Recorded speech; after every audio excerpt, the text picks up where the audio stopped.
like to call to order the meeting of the San Carlos City Council Redevelopment Agency for February 27th, 2006. I would like to report that we did meet in closed session prior to this open session part of the meeting on anticipated litigation and on property negotiations. We gave direction to staff but took no action. Would you please join me in the Pledge of Allegiance? I pledge allegiance to the flag of the United States of America and to the republic for which it stands, one nation, under God, indivisible, with liberty and justice for all.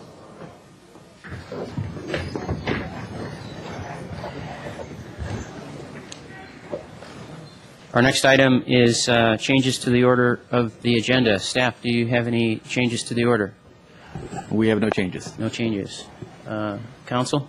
Yes, actually, I would like to ask that we move item under new business F and G to the first part of new business. I'm seeing quite a few of our our public safety people out there in uniform, and I'd like to not waste their time having them to sit through the rest of, or a lot of this meeting. So if we could take the fire options first under new business, I think that would be nice. I do have one concern to that, and I know the Belmont officials would like to watch our deliberations, and they're currently, I think until, Christine, about 8:30? Yeah, they're in interviews with the city manager. I don't mind moving it, but maybe if we moved it somewhere midpoint there. Through the chair, excuse me, through the chair, maybe we can see how we're doing. And when we get to new business, we can see what time. Would that be okay, Inga? And see. Yeah, I think we ought to do it.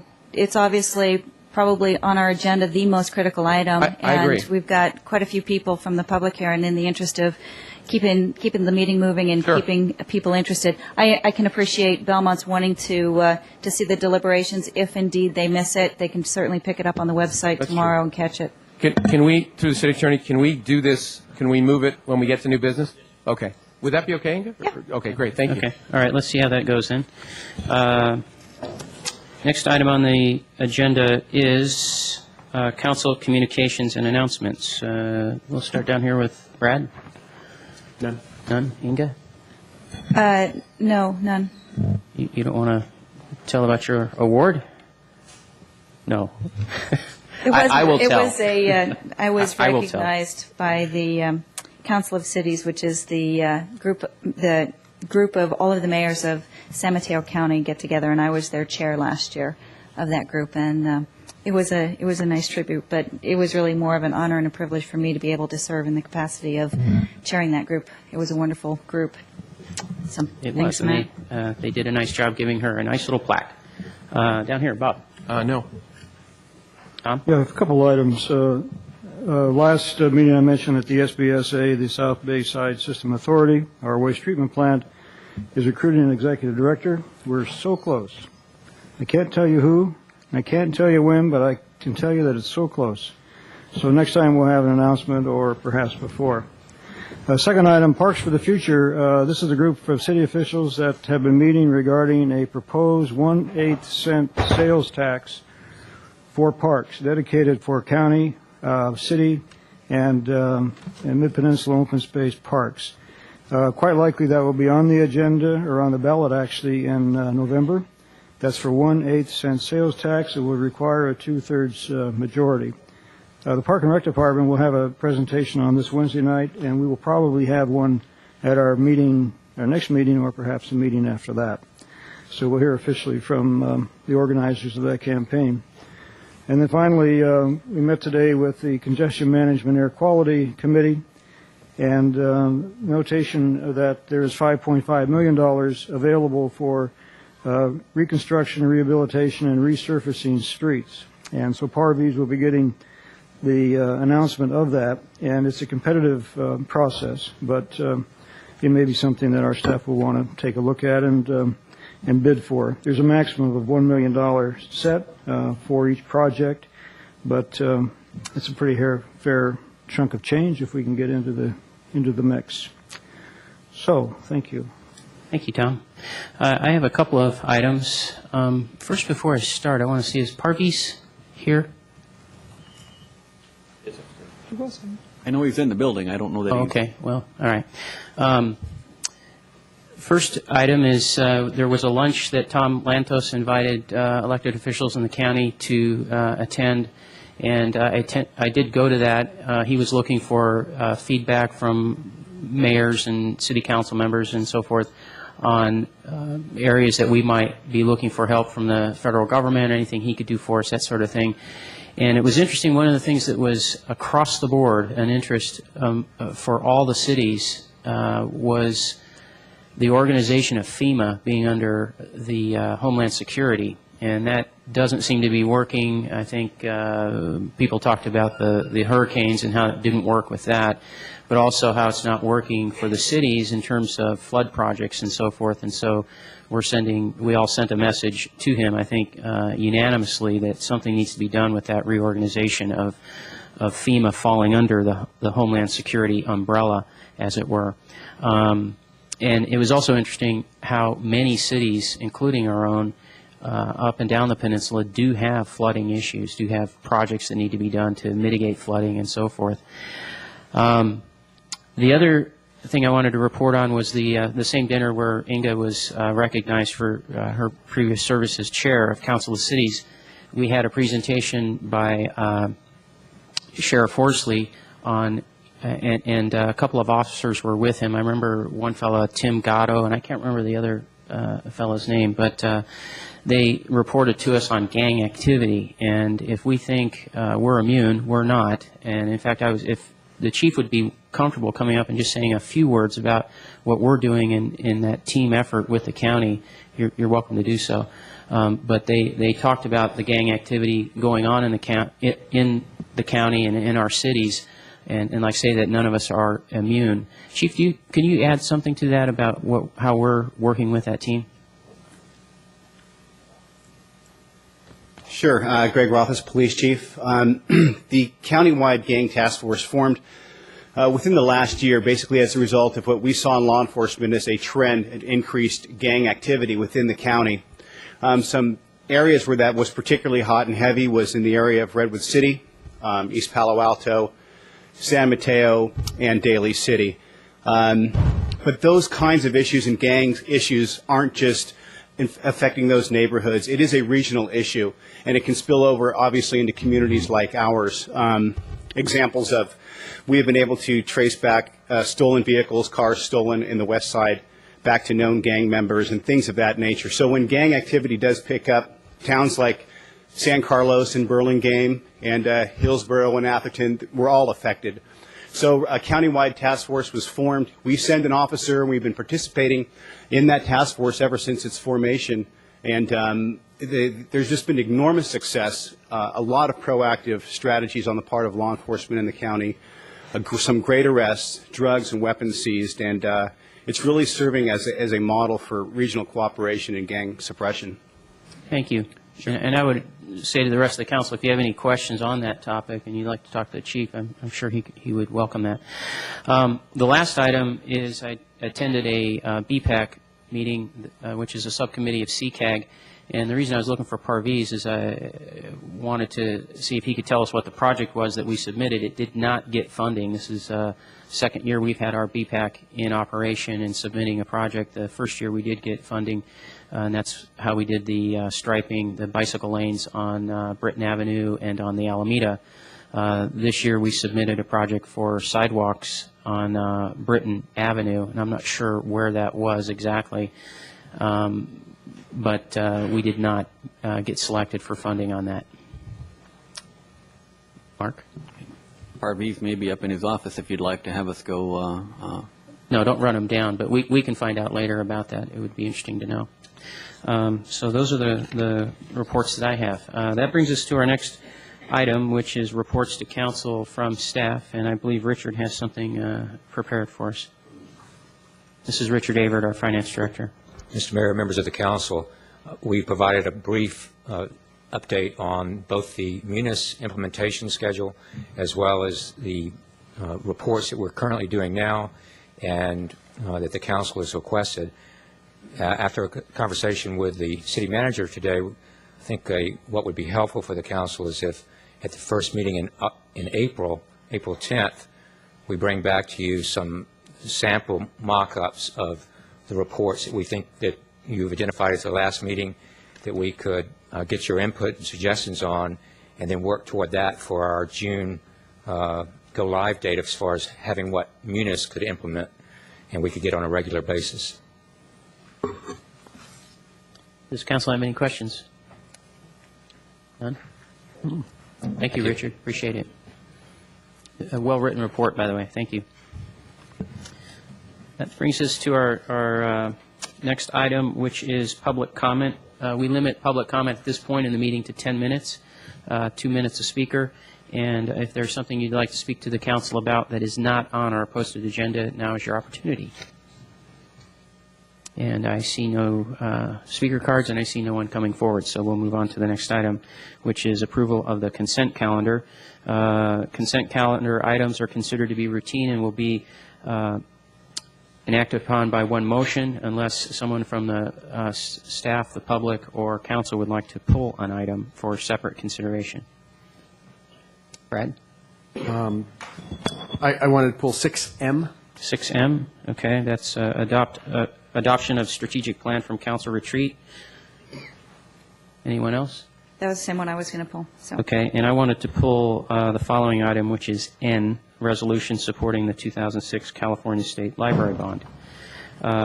Okay, so would somebody like to make a motion to approve? Ask if anyone from the public or staff. Oh, I did, and I didn't see any. Okay, I'm sorry. I would move approval of consent calendar items 6A through J, 6K, which is an adoption of ordinance number 1367, amending the municipal code section 2.24.250-B, the pedestrian advisory committee. 6L, which is the adoption of ordinance 1368, amending the San Carlos Municipal Code 18.30, multifamily residential districts ordinance to amend, eliminate zoning sections, add additional language to clarify the definition and intent, and to add design guideline reviews. Just a question for council. Do we need to pull the redevelopment agency consent calendar individually? No, okay. Then also approval of consent calendar item 6O. Excuse me, I didn't realize that was included. I had a question on OI or whatever it is here. So I will amend my motion to exclude 6-0 Thank you. or 6-0.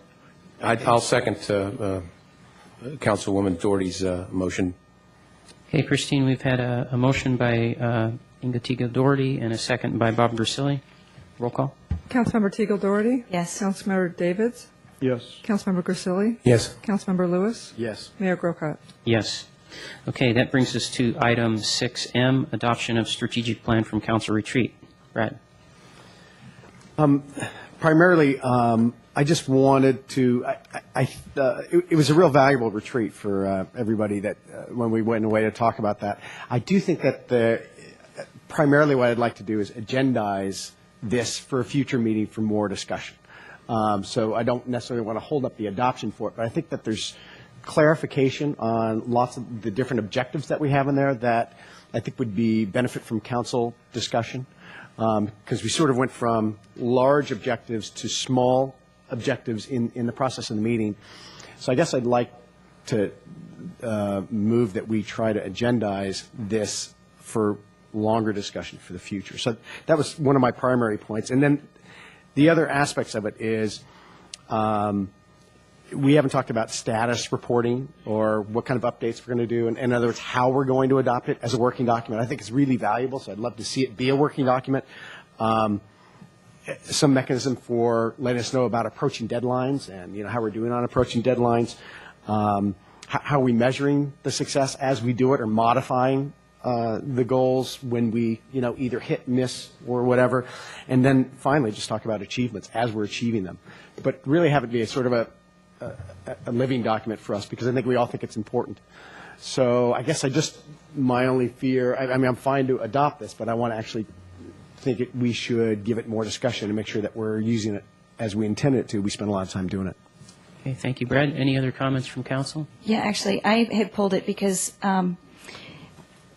In most of the cases, I agreed 100% with the recommendations, and in fact was hoping that we could get just confirmation and buy-in from staff that indeed they had the resources necessary to accomplish these in the timelines that we, in an 8-hour period, set up. There's a lot of pretty heady projects here, and I wanted to make sure that the city staff and resources, given a lot of the really big issues currently on the horizon, really have time. And if they don't have time, what the process is for them to come back to council and to say, you know what, we really just don't have the bandwidth to accomplish, and you can pick any project on here, but really giving them that latitude to be able to say in good faith that they just don't have the bandwidth. So maybe that speaks to Brad's point with what is the process, not only for updating, but also for coming back to council and asking for a revision. And then the second one is on page D, which is under Improve the Infrastructure. I wanted to actually see if there's interest. It seemed to me in the meeting that we had that there was sort of lackluster interest in two of the items on this page. The first was the creating an ad hoc creek and watershed advisory. I think there was a lot of discussion around whether or not that should be rolled up into more of a natural resources committee that would be part of the more sustaining San Carlos initiative. And then the second was discuss the concept of relocating City Hall. And for that one, I would actually ask that we sort of not actually have that on here, but that we allow staff to do some preliminary investigation to see if there's even interest or feasibility or an ROI in relocating City Hall, because it seems to me that we have quite a solid civic center that's located close to our downtown, and I don't think that it would be something that we would relocate just City Hall. We'd have to look at relocating the library and the senior center and some of the others. So I'd like to actually have those two potentially struck from our strategic objectives for 2006, 6 months. Well, Mr. Mayor, maybe what we could do is just defer adoption of this until we are able to reschedule it and agendize it and get back into some of the issues. Because I do think the statements in terms of follow-up are important. I was sort of seeing this thing going on the shelf and we never see it again, but I don't think that's going to happen. So we should pay attention to what the end result is. And I think Inga's point's well taken, but I think it probably demands a little more thought and time than we want to give it here. So perhaps we can just withdraw it and bring it back another time. I'm open to doing that. Brad? Bob? Okay. So we could... Through the chair, I mean, our intent is to bring it back at the first meeting of every month, and so we currently have it scheduled for the very next meeting in any event, so we'd be happy to put it on the business calendar for reconsideration at that time. Mark, my understanding was that this, the purpose of the strategic retreat or strategic objective retreat was really more to give staff direction. And my question would be really, do you need more direction than, I mean, does this require formal adoption? And if so, why? Well, the reason we do have it on the agenda tonight is for formal adoption, so that there is a adopted work program that the staff is working from.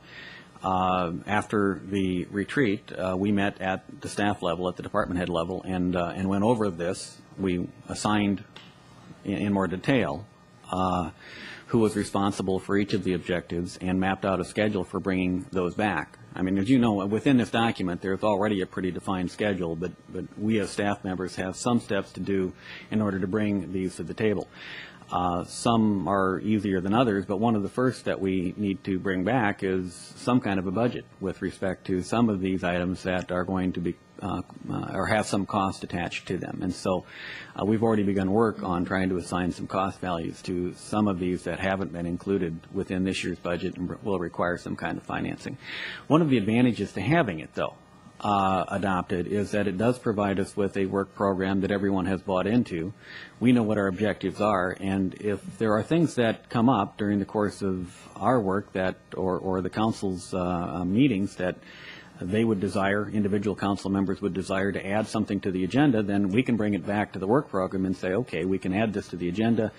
Is there something that should come off of the work program to allow us to accomplish this? I mean, I do think that there are an awful lot of activities, major projects that are underway. This adds to that to some degree, but at the same time, it provides us with a defined work program. Yeah. That That actually answers, I don't mean to cut you short, but that answers my question. And I agree that perhaps we should bring this back along with, at that point, also the funding considerations, because it may be that after seeing some of the numbers associated with some of these wish lists, which we actually did pretty much in a vacuum, that we may choose to modify some of these objectives. We may not, but I would have a question, and it sounds like, I don't want to undo what Tom just suggested, but it sounds like we could adopt it, but because it is a document that is amendable in its own definition, even if it is brought back, as Brad is suggesting, and we discuss it in more detail, the items Inga is suggesting that we look at in more detail, those still could be amended, changed, struck, other things come in, but we can still adopt this because we're almost adopting a concept, as it were, and not a document that is, chiseled in stone. yeah, I hear you. Is that correct, Mark? Matt, I just would have an issue just adopting a document or adopting a process that we haven't entirely bought into yet. And so, especially from a standpoint of getting this right, I think we ought to make every effort to make the first one that we adopt as close to right as we can, given the information that we know. So if it means that we push this out a couple of weeks or a month, I don't know that would be that big of a concern.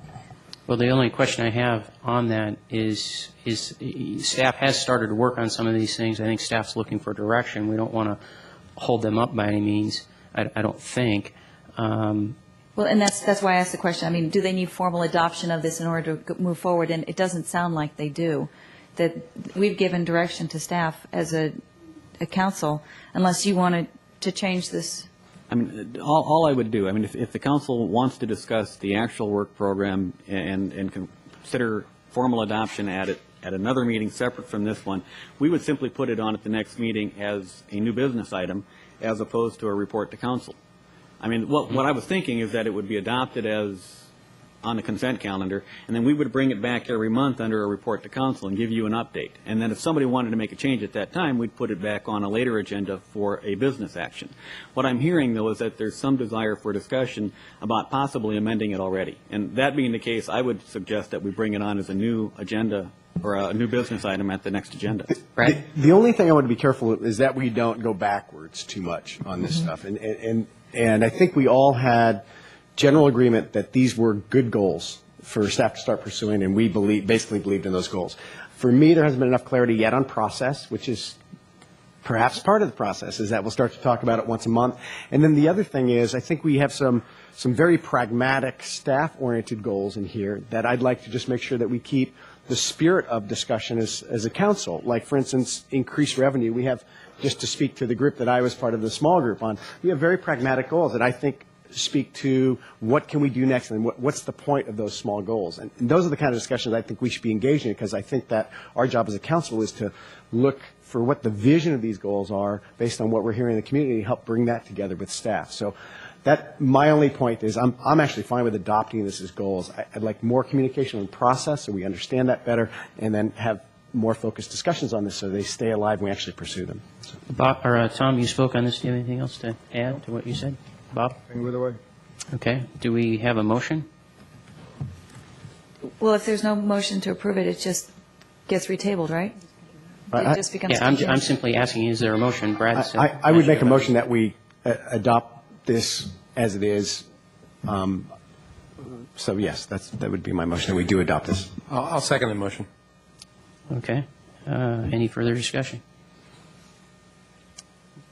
Christine, there's been a motion by Mr. Lewis and a second by Mr. Griselli. Roll call. Councilmember Lewis? Yes. Councilmember Grisilli? Yes. Councilmember Davids? Yes. Councilmember Teagle Doherty? No. Mayor Grocott? Yes. Okay, and I think, Bob, you had pulled this other item, is that right? I was going to pull it if you didn't. So. Oh, I'm sorry, we're not to We're your not- item yet. Yeah. I'm sorry, okay, yeah, and let me get to my right page here. So now we are on item N, which is resolution supporting the 2006 California State Library Bond, and I simply wanted to pull this to give a little further explanation why it is on here. I serve on the JPA for the libraries, and it was requested primarily by Half Moon Bay that all the cities put a resolution on their agenda to support the 2006 California State Library Bond going on the ballot.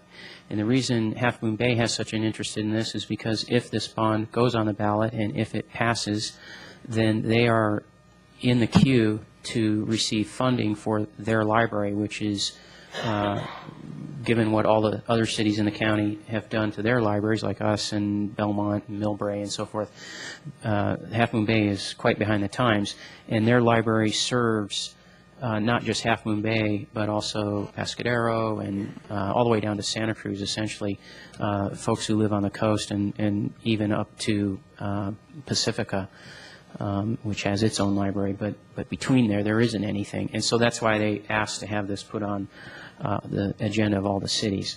So I simply wanted to explain that and leave it to the council members of this council to move approval of this or not. Bob?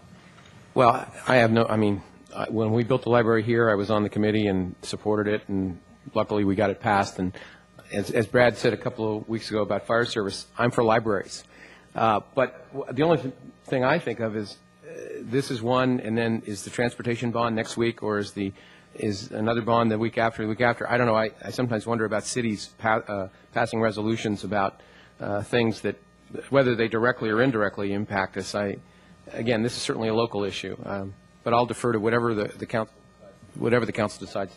And I suppose to speak to your concern, and I have similar feelings and have had similar feelings over the 4 years I've been on council, is cities endorsing tax measures that are region-wide or statewide. I'm not sure those kinds of things really should be on our agenda, and we should be making motions on them, but here it is. And I think we could have that discussion as a council, as a policy. Do we want to take up matters like that and begin endorsing things or not? It seems to me that this is actually covered in our Code of Ethics document, isn't it? Endorsing Yeah. bond measures and so forth? Somewhat. And we'd had this as a policy discussion before as well, where we, generally didn't do anything as a council. However, the mayor was always free to, at staff's recommendation or at their own recommendation, send a letter on behalf of themselves supporting an individual. I share Bob's concern, which is, I think once we get targeted as a council that's willing to support everything that comes along, and please don't get me wrong, I certainly support library construction, but I think we've got school bond issues, we may have fire bond issues. I mean, we may have a lot of things that are coming up, and for us as a council to publicly take a position and pass a resolution for every single one, I think may not be what this council ought to be spending its time doing. Right. And again, that's the reason I pulled it, because I'm doing my job as a member of the JPA, what I was asked to do. I want to give it to the council. I'm hearing 3 votes against it, but what's the pleasure of the council? That's probably enough. That's enough? So we will not adopt this, and we will move on. So it will die its own death. Okay. Very well.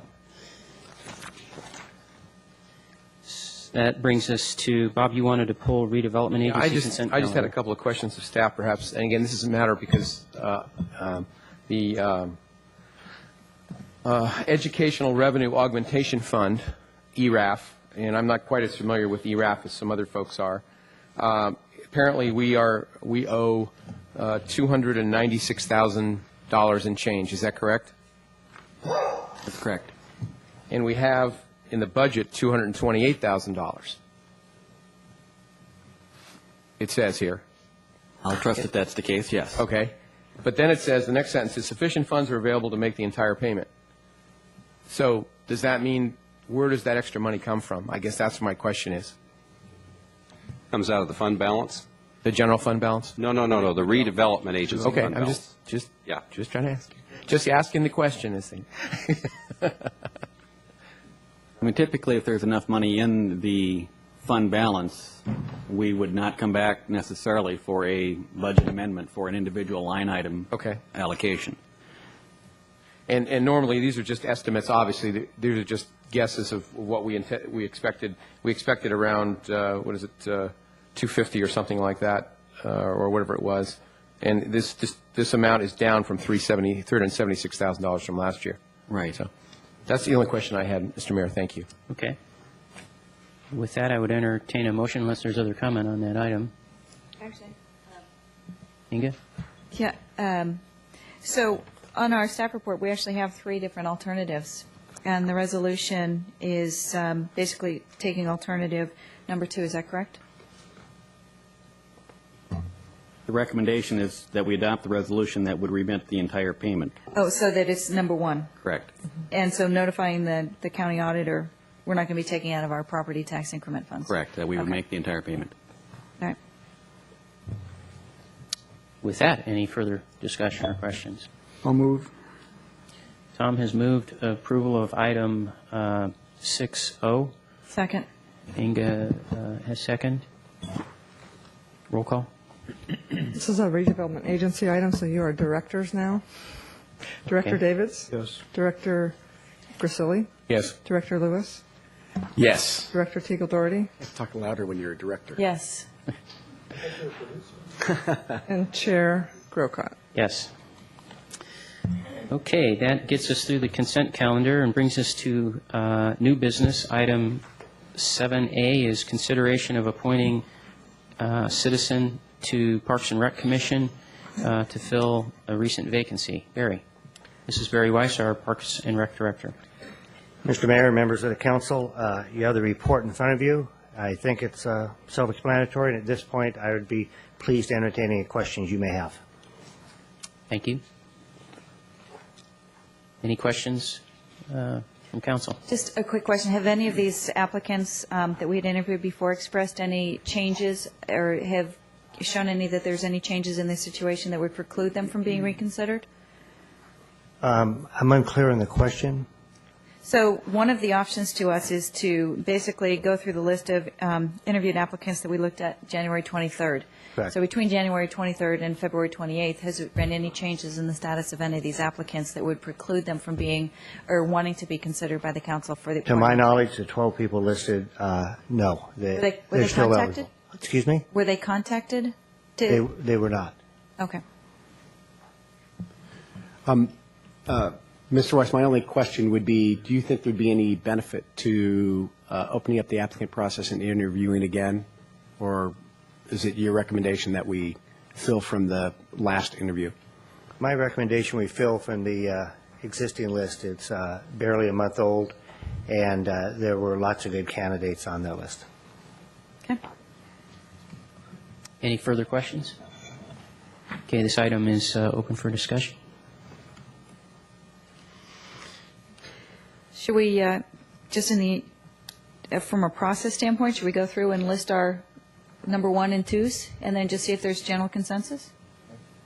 We could do that, certainly. I do want to give people an opportunity to discuss who their candidates are, certainly, as you suggest, but beyond just giving, this is my number 1, this is my number 2, to if you have somebody you feel strongly about and reasons why, I think we should all hear that.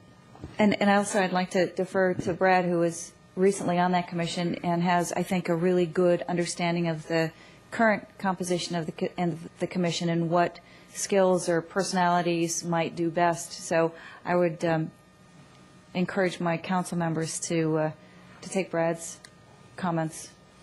Well, thanks. I'm comfortable leading in that case. I just want to reiterate that we had an incredibly strong group, which was really, really positive. So I think that we've got some great candidates, and I think the commission will only benefit from it. So I think that's great.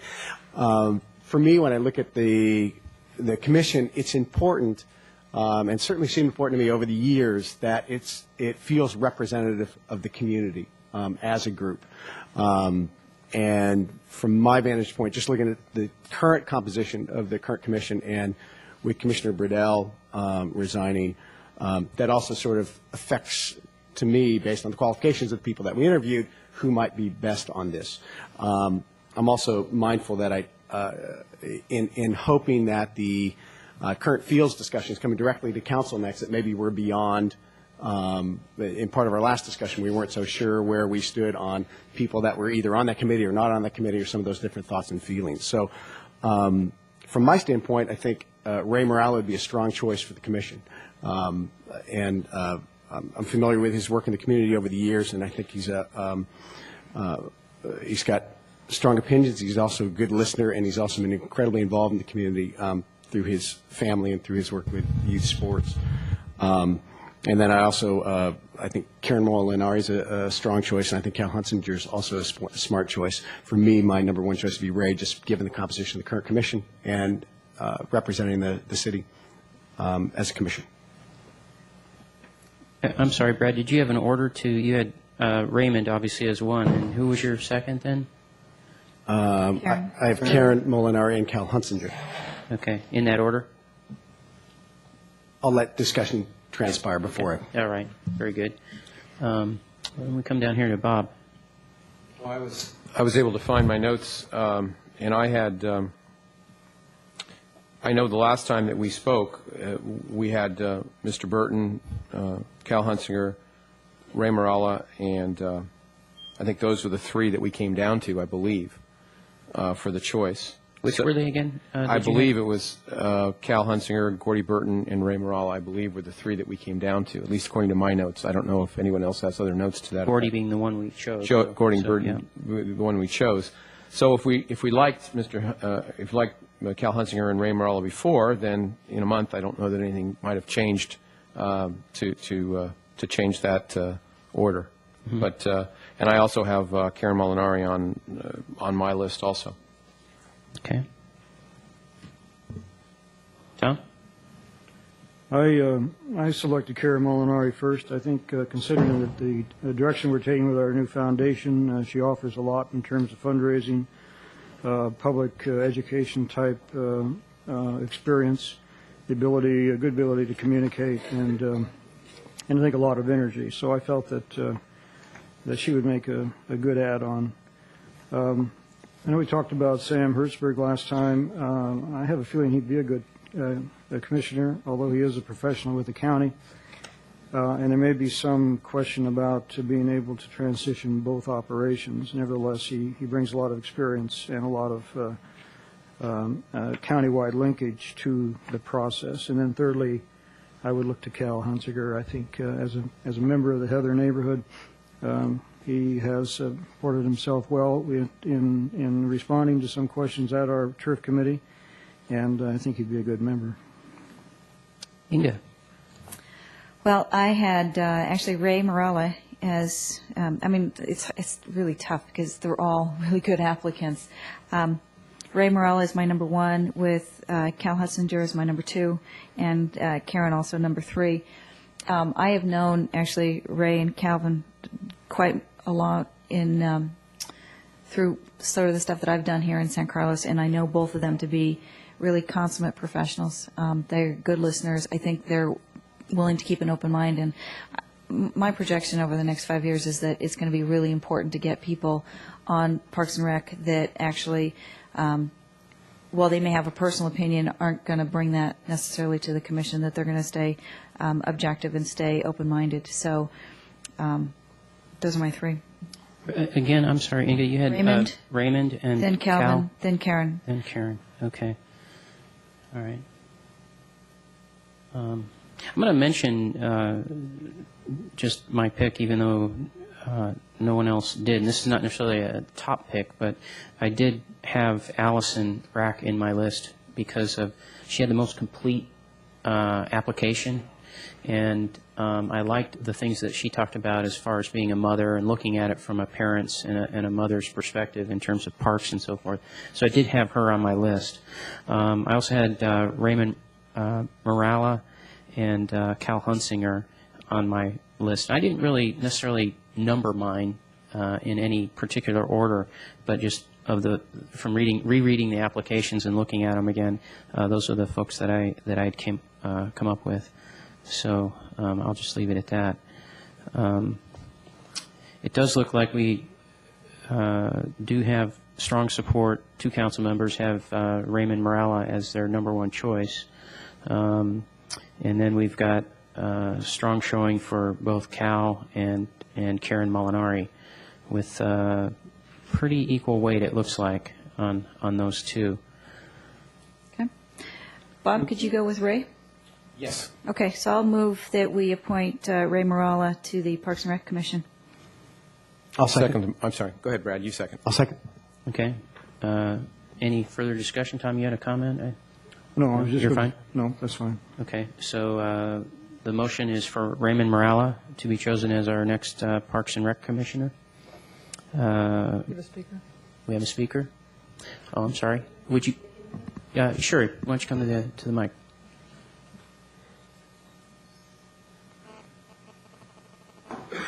Please state your name and city of residence. Brian Randall, San Carlos. Before you vote, I would like you all to view a video of Mr. Morala. The police department has it, and I'm sure the police chief will direct you to it. Before you make this decision, I would like you to see that video.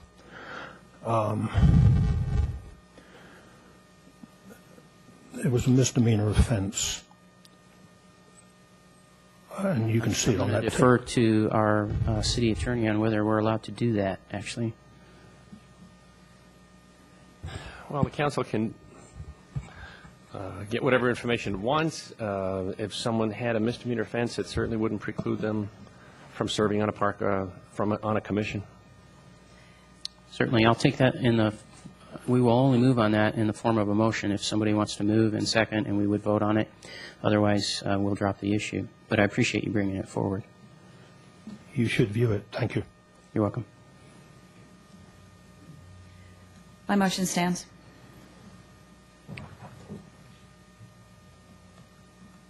No? Okay. We do not have a motion, and therefore we don't have a second, and we can't take action on it. But again, I appreciate you bringing it forward. So we still have the motion before us of Raymond Morala for Parks and Rec Commissioner. Can we have a vote? Yes? Would you please come to the mic? And state your name and city of residence. My name is Jude Ristelli, and I'm in San Carlos. Why wouldn't it be viewed prior to voting? I'm not saying that it would not be. It's not for me to choose as the mayor, as you might believe. It's up to the council to take it under consideration. There has to be a motion and a second for an item to be I see, considered. and that's why I'm asking, why wouldn't that I be a think second? because several of us have actually a long history and personal knowledge of Mr. Morala and his position of leadership in the San Carlos sports and athletic community, and that if there were any question whatsoever in my mind, absolutely I would take the time to review a video. However, I don't think it's in anybody's best interest to take hearsay and create a smear campaign against an outstanding member of our community, and that's why I chose not to table my motion. Okay, I just wonder why you feel it would be a smear campaign, and I'm just taking the devil's advocate here. Why it would be a smear campaign if it's not viewed? I mean, you have an option to do that as well. I think if we wanted to view something like this, we'd have to give Mr. Morala fair representation. And I don't think it's fair for somebody to stand up and make an accusation without him having a similar chance. And personally, I have known him for over 10 years, and I find him to be of great character.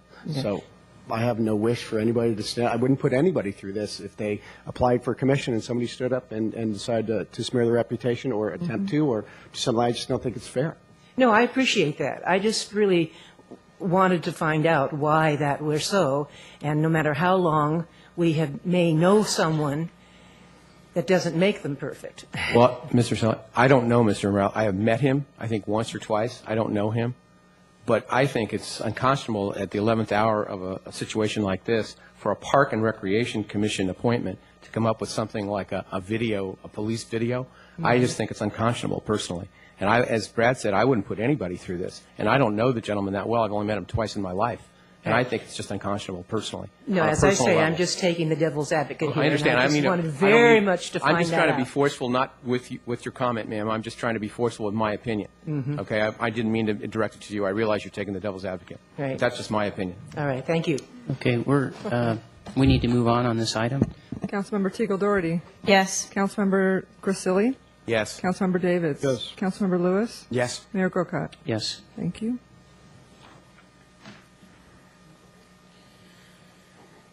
That brings us to item 7B, a resolution approving lease at 610 Elm Street with Friends of the San Carlos Library.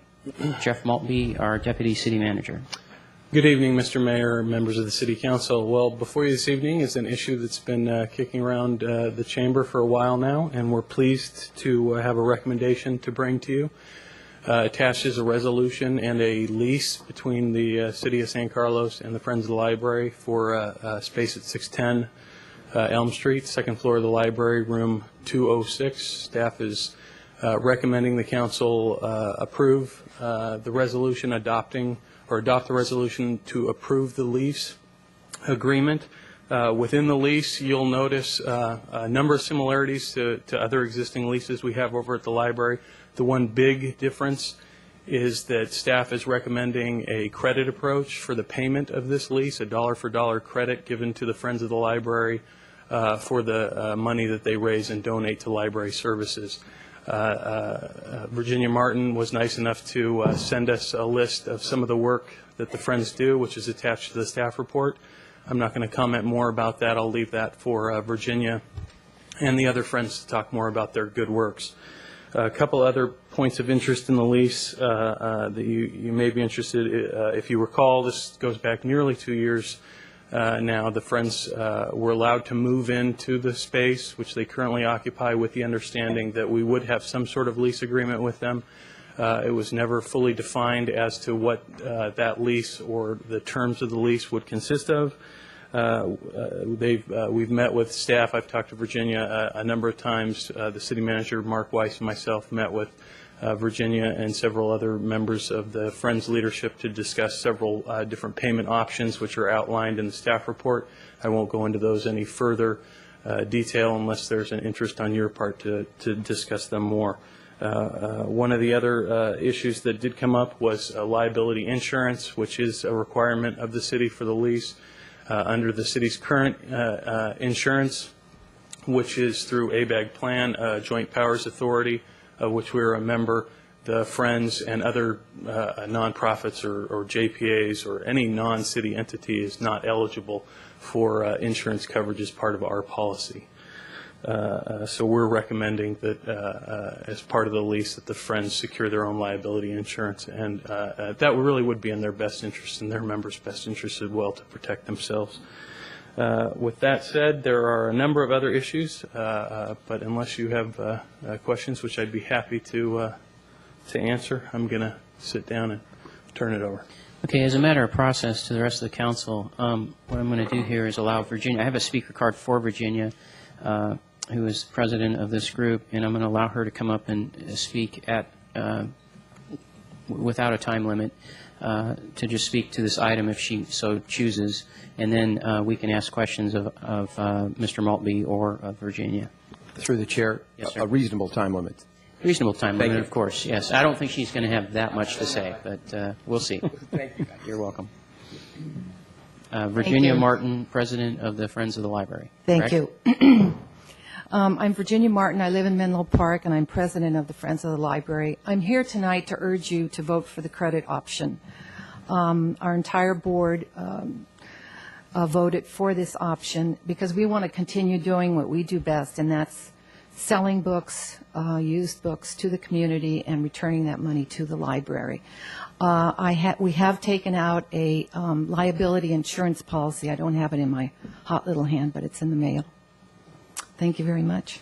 Do you have any questions? I just had a quick question, if you wouldn't mind. I know that the lease here looks like it's approximately $55,000 or $33,000 for the lease, and the actual donations or payments made to or donated to the library is about $55,000. Well, the 55 was over the 2-year period. And the 33,000 is over a 2-year period? No, it's usually 33,000 a year. So my question to you would be, is it going to be a problem getting to the 66 over a 2-year period? Or Karen?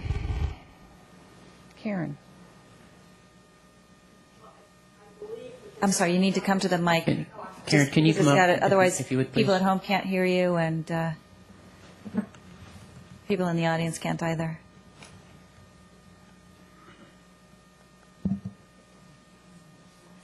Please state your name for the record. My name is Karen Clapper. I'm a member of the board of the Friends of the Library. I've been very involved with the room on the second floor. It's we're referring to it as Suite 206, but it's actually just been renumbered to Suite 209 for the record. That's the exact number on the second floor. The $55,000 is over a 1.5-year period that the income that we used as representative of how we've contributed to the community. And so we have every full expectation of being able to contribute to the community at the level of the lease rate without any problem. Does that answer your question? It doesn't. It doesn't. Just a quick clarification, I see here you also put on some of these other workshops and shows. Does that $55,000 include a placeholder for those, or that's it's $55,000 cash that the library can do what they will with, or it's $55,000, which is a combination of some cash and some workshops and some other things? Well, it's actually this year I believe we gave I think it's $35,000 in cash, and then there was another. Oh, I wish my treasurer were here. Well, that's okay. I wanted to get a better sense. I mean, please don't take it that I don't value the work that the Friends of the Library does. I'm just trying to understand what piece of that is actual cash, which is. It's about $35,000 in cash for this year, and another I think $5,000 or $6,000 in programs. Okay, thank you. I have a quick question. When you first moved into this office, did you? I wasn't sure. I think in talking with someone from the board that you did some of your own tenant improvements. Is that true? Yes, Karen was the instigator of this, turning this very crude room into a, looks like a bookstore up there. Okay, so then Jeff, I don't know if we're coming over to you, but at some point I just wanted to know whether or not tenant improvements were going to be factored into contribution as a monetary part of the monetary contribution. Bookshops? No, bookshelves?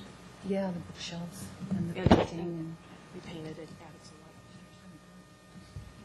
light. Yeah, this is actually the first that I've heard, but I'm I don't mean to aware put you that- on the spot. No, I'm sorry. I'm aware, and we can fully talk to them about that, particularly the painting and any light fixtures that were done. Probably not the bookshelves, though, as those are more like I don't mean to property get too first. specific. I just thought it's great that they moved in and did some improvements and made this thing happen. So I was just thinking maybe there's, just because it seems like we're a little tight on $33,000 a year, and I think it's in everybody's best interest for them to keep doing the good work they're doing. I just want to make sure they're getting full credit for everything. So. Yeah. And actually, the painting of the room was donated to us, as well as the materials for the improved electricity in the room were donated by a member of the Chamber of Commerce here in the city of San Carlos, and we just paid them for their labor. Okay, down here at this end, Bob, any questions? Ready to vote? Okay, Tom? I'm ready to move. You're ready to move, okay. Go, Tom, I go. have- I move adoption of alternative number 1, which is a credit option on the lease. Second. Okay, Christine, Vice Mayor Davids has moved approval of option 1, and Councilmember Grisilli has seconded. Councilmember Davids? Yes. Councilmember Grisilli? Yes. Councilmember Lewis? Yes. Councilmember Teagle Doherty? Yes. Mayor Grocott? Yes. And just to be clear for those in the audience, that option, Tom, is... That represents a credit against, whether there's a lease amount established of $33,000 a year, and it would be paid through the money that the Friends of the Library earn and donate to the library for its programs and/or material. So cash does not pass to the city, it cashes to the library, and the library, of course, supports the community. So we've done the right thing. Thank you for that clarification.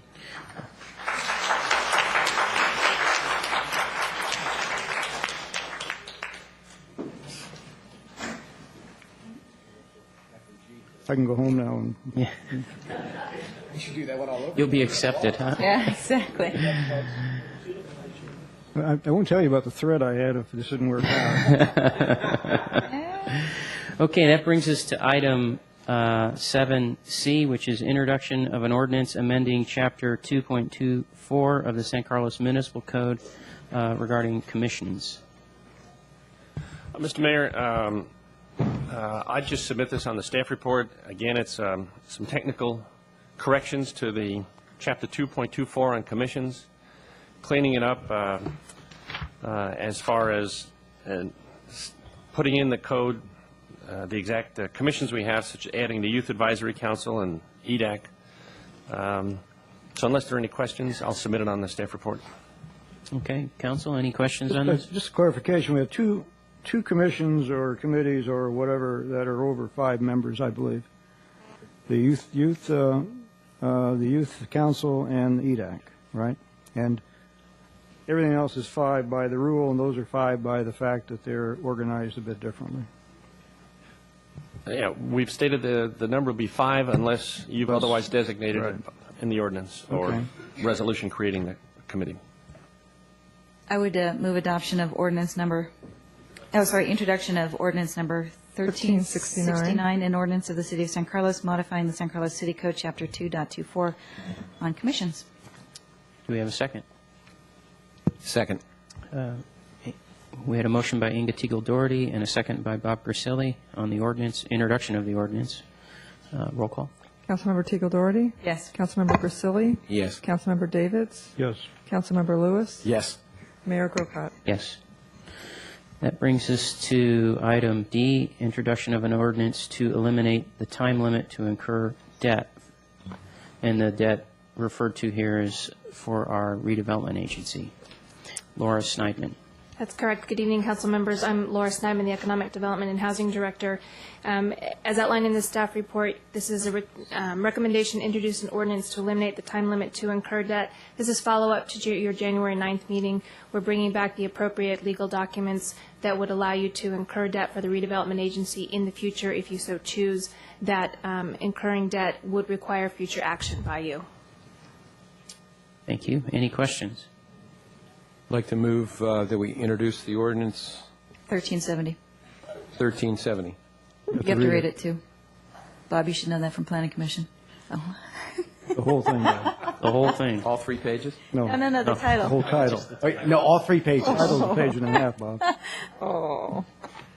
An ordinance of the City Council, City of San Carlos, amending ordinance numbers 964, 1168, and 1330, and approving and adopting the Third Amendment to the redevelopment plan for the San Carlos redevelopment project area for the purpose of eliminating the time limit for establishing loans, advances, or indebtedness to carry out the redevelopment plan. Second.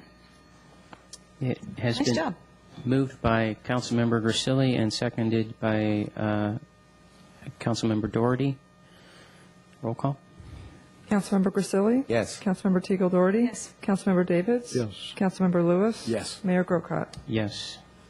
That brings us to item 7E, and I think Laura is still the presenter on this, which is a consideration of a resolution to extend the time period of development for the 5 years, for 5 years for agency-owned parcels. Laura. That's correct, and this item is also a follow-up to your January 9th meeting. We're going with the direction to bring you back the appropriate documents to give you additional time to make decisions on what to do with agency-owned property. I'm happy to answer any questions. Any questions? I just wanted to clarify that the properties in question are those adjacent to Wheeler Plaza and those adjacent to South Plaza? Correct. And that brings me to a question, actually, that's within the resolution itself. It says that one of the whereases, in fact, the last one before the now therefore, says that the agency has not yet initiated activities for the development of housing parcels for affordable housing purposes and so forth. I won't read the rest of it. And I had thought that, at least with South Plaza, we had, because as I remember, we bought the apartment building just to the north of the parking area and behind, is that Bell Market? Yes. Yeah. And shortly thereafter, use the services of JMS, John Bear's company, and in fact, a lot of time was spent by him and his company to look at redevelopment plans for that area and to put in a housing, an apartment complex, basically. Well, his Is that company and not others. True? Mid-Peninsula was involved as well. Correct. The agency has sort of inherited some plans, but there is nothing going forward from the council that would actually initiate development. For instance, issuing an RFP for a contractor, that kind of thing. Okay, so you're defining the word initiate as, There's nothing concrete. Yeah, right. Nothing's been done. yeah. Okay. Fair enough. I just wanted to check on the language, what was in the document. I also wanted to say just a little bit about, I'm willing to go forward with this, and I think the council is as well, but I do think we need to have some discussion in the future of some big thinking, as it were, of these items, because we've certainly seen at South Plaza that, and I think it was even prior to JMS looking at South Plaza, there was another proposal to try and put something in there, and it just was not working out, wasn't penciling. And so and we can give this a 5-year time frame, I'm sure, but I do think we need to agendize sometime in the future some discussion for council to start looking at this and giving direction back to staff of some areas we need to look at. Actually, Matt, if I can jump in, I mean, the parking plaza you're actually talking about has been under discussion for a lot of years, and in fact, Brian knows, Bob knows, this is not out of the blue. There have been ad hoc committees, council committees that have worked with Mid-Peninsula Housing Coalition. We've entertained ideas from other developers within the community as well as outside the community. The challenge is going to be and continues to be the neighbors, and working with the neighbors to be actually able to utilize that parking lot for something other than truck loading and unloading. So until that changes, I don't see this necessarily moving forward, which is unfortunate.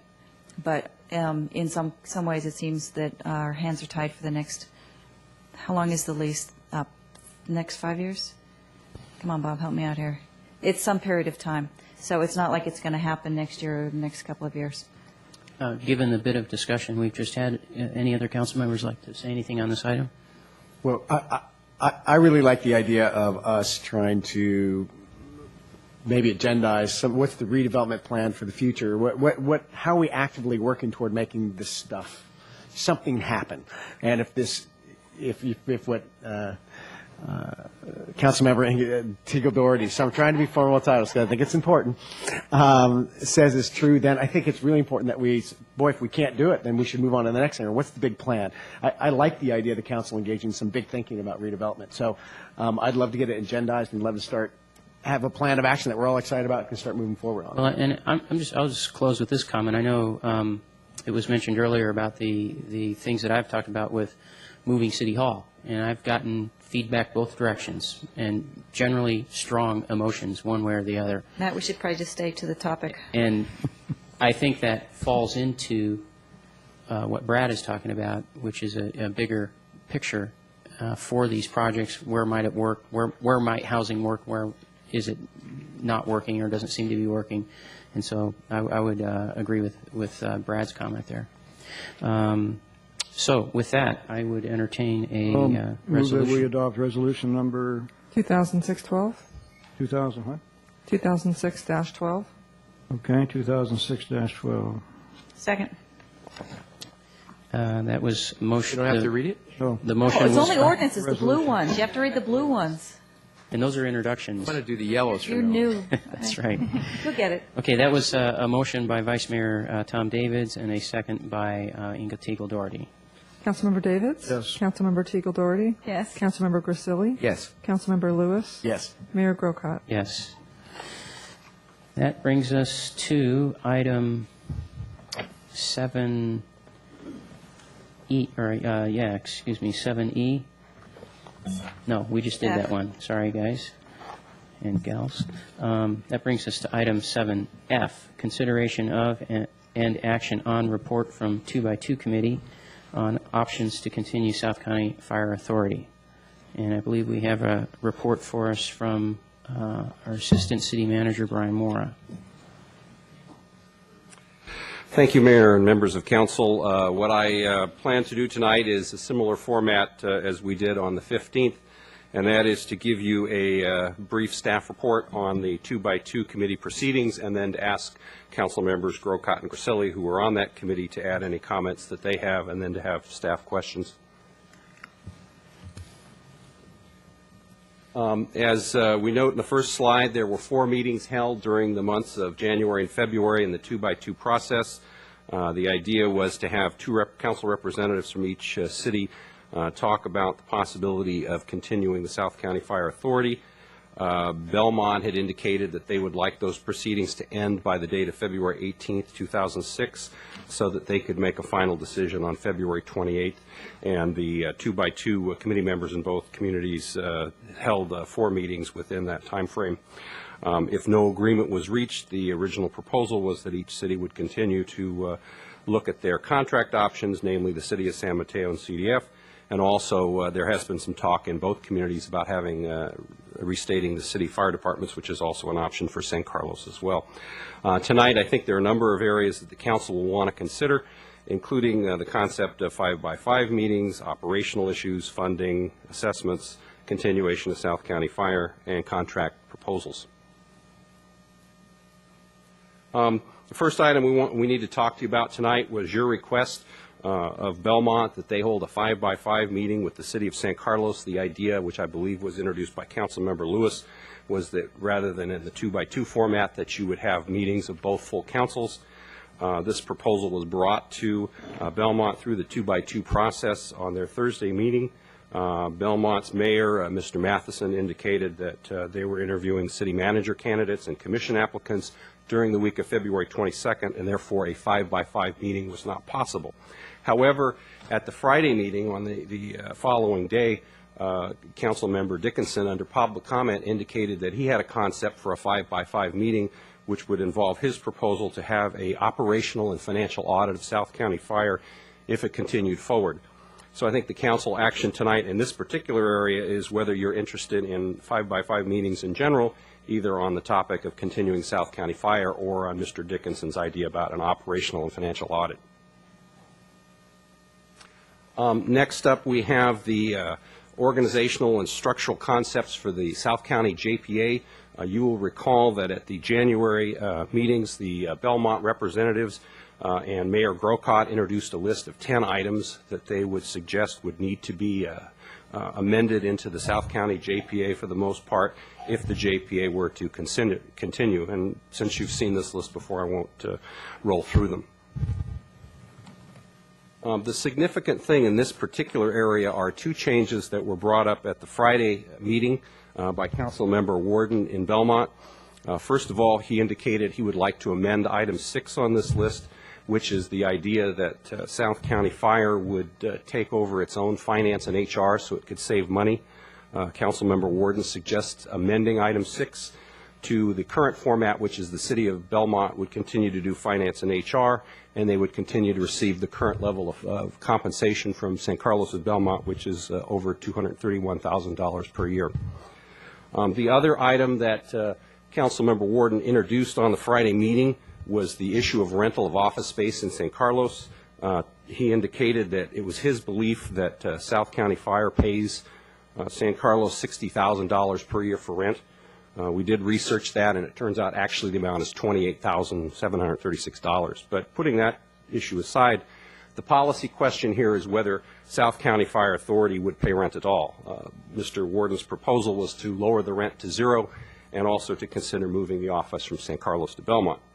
I think here the council needs to do a couple things, and I'm not necessarily suggesting you need to do them tonight, but at some point, if you wish to consider some or all of the items on the list of 10, those items need to be put into the South County Fire Authority JPA if it continues, and to amend that JPA you need votes of both full councils. And also I would suggest that in addition to looking at the original 10 items, you might want to look at these 2 items as well. And then we get to the issue that I think has gotten the most attention, and that is funding. And you saw this slide last time. As you know, today, South County Fire Authority is funded on a so-called 50-50 split where each of the partners pays an equal amount. And there have been a variety of discussions as to whether it makes sense to continue to fund South County on a 50-50 basis, whether Belmont should pay more, whether San Carlos should pay more. That's an issue we need to talk about. In terms of the funding formula discussed at the two meetings in February, on the meeting on the 16th, the Belmont representatives made a proposal that the formula be changed to one that was 25% based on population, 25% based on assessed valuation, and 50% based on an equal 50-50 share. The following morning, they revised that proposal, and Belmont introduced a second concept where they would suggest that the funding formula be changed to 25% population, 25% assessed valuation, and the remaining 50% a mixture of four factors: number of fire stations, number of fire companies, number of fire suppression employees, and service calls. As the proposals move forward, the committee recommended the Friday Belmont proposal, and this results in using the current factors that we have, shifting the formula so that Belmont would pay 47% of fire costs and San Carlos would pay 53% of fire costs. And later in the presentation, you'll see we have a spreadsheet where it shows you how much of a difference that creates. Obviously, that's a function of how much money the fire authority costs each year. In terms of questions, Councilmember Griselli during the Friday session questioned the inclusion of service calls, and my notes suggest that there were differences of opinion among the four members as to whether service calls remained in that formula or not. I will defer to Councilmembers Grocott and de Griselli as to their recollection of what the final result was. There were no votes taken at this session, so it's hard sometimes to tell. And then the other question we have at the staff level is whether this proposed 47-53 formula, if that's something the San Carlos Council would adopt, whether that relates to previous liabilities of the authority or that's only a formula going forward. I think that's a key question because obviously some of the costs, including the 13.5 million PERS liability, could be subject to this additional formula, which would shift additional costs to San Carlos.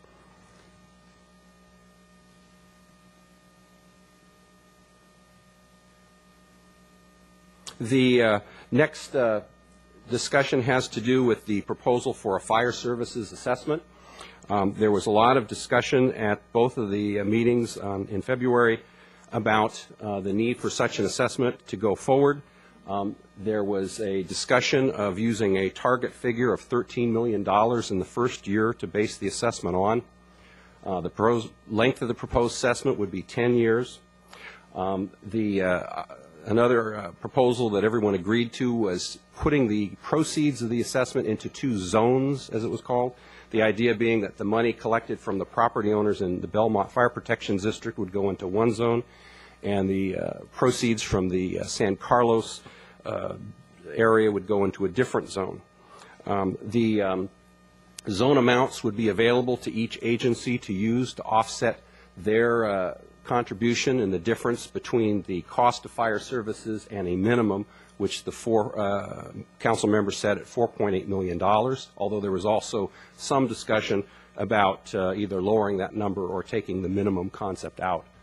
The rough number at the meeting was a figure of $75 per dwelling unit and 12 cents per square foot for commercial properties to get to the $13 million number. Subsequent to the 2x2 meetings, Thomas, Phil, and myself, along with the two city managers, crunched the numbers, and we found out that actually to get to the $13 million number, you actually would have to increase the number from $75 to $84 per dwelling unit, a slight increase. Also, we discovered in our discussions with Muni Financial Services, which is the consultant that the City of Belmont has retained to do a fire assessment, that because we're talking about a fire assessment and not a parcel tax, the actual figure assessed to both residential and commercial properties would likely be slightly different based on the determination of the assessment engineer and state law. and that this process, we were told, would take roughly 1 to 2 months to calculate. And so if the two agencies decided to move forward with an assessment, you would hire a firm like Muni Financial to do this work, and at that time they would give you the actual amount. So this is meant more of as an illustration. But our conclusion was that the rough numbers that the 2x2 committee of the two councils were probably in the ballpark, again, subject to the assessment engineer's tuning. We also developed a spreadsheet at the request of the 2x2 committee. It follows the formula that they are proposing. It sets the service calls at an equal number, primarily because, again, this question in the minds of the staff as to whether that factor was in or out of the equation. We note that some of the data that's been used by some of the discussions will need to be updated. Apparently, some of the data for San Carlos came from the year 2000 census, which is 6 years old, and other data came from the GIS systems in both cities from the year 2003, which is 3 years old. So you have heard a lot of data about dwelling units and commercial square footage, but not all that data is current. Again, that would be another task that an assessment engineer would do if you decide to move forward. And then finally, we did add in San Carlos 2 columns at the request of the city manager, one that showed what the formulas would look like if you used the current costs of $9.6 million, and another using the figure of $20 million, which was his view would be roughly what South County might cost in 10 years from now. We're sort of at the end of that assessment period. This is a screenshot of the spreadsheet, and we do have it loaded on this computer if you wish to delve into the spreadsheet later on. Basically what it shows you, if you use the current figures, the proposed split would result in a $600,000 difference in terms of the annual revenue requirement for the two communities, and it would also result at the other band at $13 million, a difference between $6.8 million for San Carlos and $6.1 million for Belmont, and then going all the way to the $20 million figure, $9.4 million for Belmont and $10.6 million for San Carlos. Some other factors to consider in the assessment proposal. It will take, according to the assessment consulting firm, roughly 4 to 6 months to implement a assessment from start to finish, including the calculation, the bringing it to the property tax owners. As you probably recall from Pulgas Creek and some of the property assessments that this city has done, you bring this to property owners, and their votes are weighted based on the value of their property, so that presumably commercial properties tend to carry a bit more weight in these proceedings than the residential. A key date in all of this is August of 2006. If you get the assessment passed and it goes to the county by August 2006, it could go on the next tax year roll, or it could be submitted to them. Unfortunately, it wouldn't go on the tax bill itself. Your only option to get revenue this year, this calendar year, would be to do something called hand billing. And if you did hand billing, you could receive some revenue. However, because it's not on the tax bill itself, you may have some problem collecting the money, since you can't really foreclose till the following year. See some smiles up here. And if you did not do the hand billing, the revenue would start in November of 2007 rather than November of 2006. We also note that one of the factors that I think this council has to take into account closely is the fact that the city's general fund is in a deficit position, as you well know. The original recommendation from the city manager was to look at a 15% cut in all departments, including this one. So one of the things that you're going to look at is, again, an idea that Councilmember Griselli floated at the Friday meeting on the 17th, which was to potentially use a portion of the assessment if you proceeded with one from the so-called San Carlos zone, and use that to address that deficit, namely the portion, the San Carlos portion.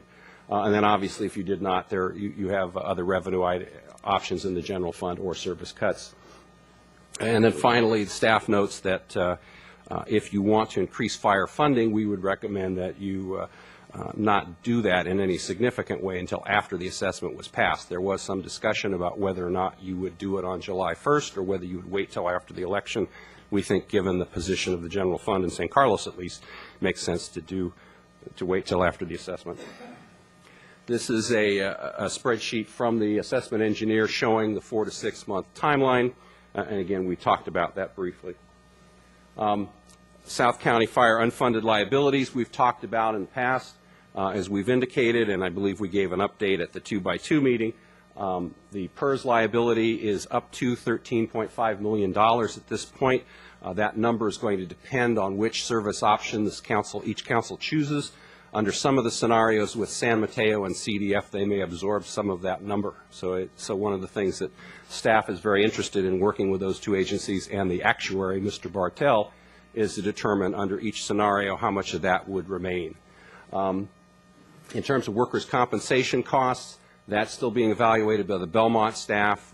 We believe there's a range of $400,000 to $900,000 in cost there between the two cities. Retiree medical is something we're going to have to look at. And again, of the two contract agencies, it's handled very differently. CDF has an existing retiree medical program. San Mateo does not, apparently, so that would have to be addressed. The fire truck lease T13 is in a deficit position because it's been refinanced a couple times. So there's a $200,000 cost there, and then there's some other items still to be priced. In terms of council direction on this particular agenda item, and I've saved the update on the other two proposals for your subsequent item, is it seems to me that the council tonight probably needs to look at a couple areas on this particular item as you hear your report from the 2+2 committee, and that is whether you want to proceed with the 5x5 meeting proposal, either meeting with the full Belmont Council on South County or on the audit idea by Mr. Dickinson. You need to look at the 10, or I guess now it's 11, operational issues and amendments to the JPA. You need to give us feedback on whether you are in favor or not of the 47-53 funding split or some other formula you might suggest. You need to tell us what your opinion is about the proposal to have a fire services assessment, and within that, what amount you might feel is appropriate. Obviously, a major question is your opinion on the continuation of the South County Fire Authority under the conditions that Belmont has set for you. And then finally, if you're interested in getting an update on the contract proposals from City of San Mateo and CDF, we can proceed to the next agenda item. Staff has continued to talk to both of those agencies, even as we have spent the majority of our time in the last month working on the South County Fire option. We nevertheless have done a little work on those two, and we'd be happy to give you an update there. So with that, I'd turn it over to Council Members Grocott and Griselli, and then after that, I'd be happy to answer any of your questions. Okay. Indeed, before we go into questions, as a matter of process, I thought it would be good to have a report from Bob and I from the 2x2. And Bob, I'll hand it over to you first. Well, I approached this job with trying to have an open mind on everything. I wasn't here 10 years ago. I wasn't here 5 years ago. I wasn't here last year. So I tried to look at the bigger picture. We have a fire service agreement right now with Belmont that seems to be broken. So my whole thing in running for this office to sit up here, one of the items that I ran on and why I was very enthusiastic about joining the 2x2 committee is to try to fix this situation, whichever way is the best way for all the people in San Carlos and, quite honestly, all the people in Belmont. I think the way I approached it is a regional issue. When San Carlos and Belmont started in 1979 with this agreement, I think, and again, I was not living here then. I moved in 1983, but I'm guessing that they were fairly compatible in size, in population, in what their houses were like. Inga, you can speak more to that, but I won't ask you to. But I would think they were pretty similar, and 50-50 worked. I think at that time, and it probably worked for a number of years. But over the years, things got out of whack a little bit, perhaps with population, perhaps with growth, perhaps with a number of other issues. And I didn't go back and say, well, because we did it this way then, we have to do it this way now. I'm thinking that the concept of breaking things up is not the way that government is going to be working in the future. And perhaps I'm wrong, but I saw Hillsborough and Burlingame merge their fire departments. I know Menlo Park has a fire district with, I believe, East Palo Alto, Menlo Park, and Atherton, I believe, are in that fire district. It would be wonderful to have, I think, less districts and more economies of scale. Not every city, I don't believe, needs a fire chief nor the other attendant overhead that we have. So I really was enthusiastic about trying to figure out a way to put this together. If you start from square one, and assuming we were going to do this, and this was the first year we were even putting something together, you would look at what the cities are like, how many people live in the cities, what are the values of the cities, what are the growth situations, what are all the different variables that we have, and try to put a formula together to say, all right, granted, there are only 2 stations in each city, and the fire department is staffed by the same amount of people, but yet we're together. So we're not 2 and 2. We're basically 4 stations in our district in the South County Fire Authority, and that's how I approach this. And that's why in some of the numbers, Mr. Warden came up with a funding situation of a third, and I made an adjustment to that to go 50% on a base number, 50-50, and then the other 25% and 25% on different funding formulas, which I think has evolved more or less into these numbers. I think that the community really needs to understand that public safety is one of the most important things that we have. We have firefighters that have been with us for years and years and years and have done their job when we've called them. You dial 911 and they come. And I think what happens sometimes in situations like this is people get used to it and they just dial 911 and people come. And they don't know why they come, how they come, what costs there are involved. It's different than 1979. We tried an assessment a couple of years ago. It didn't work, but we got over 61% of the voters to vote for it, which I thought was terrific, considering the short time that was used to even work on that campaign. And I fully believe that with a proper assessment and with the option as proposed in this agreement where San Carlos is paying more on the assessment, but we get the credit back. So therefore, the dollars coming out of the general fund are not very much different than what's coming out of Belmont's general fund. Not that that makes a difference to me, but it will to some people. And I think that we worked on this with 4 people who tried the best they could to put away the past. And I know, like I said, I was fortunate not to having had some of that past, so I didn't have to have that burden on me. And I think we tried to come up with a reasonable plan. It's not perfect, and I would hope that members of the council would try to tweak it if we can, or other input would be more than welcome. And that's about all I have to say. Thank you very much, Bob. I would like to open up my comments first with some things that Brian included in his report and just add some color, if you will, to some of those things that were said.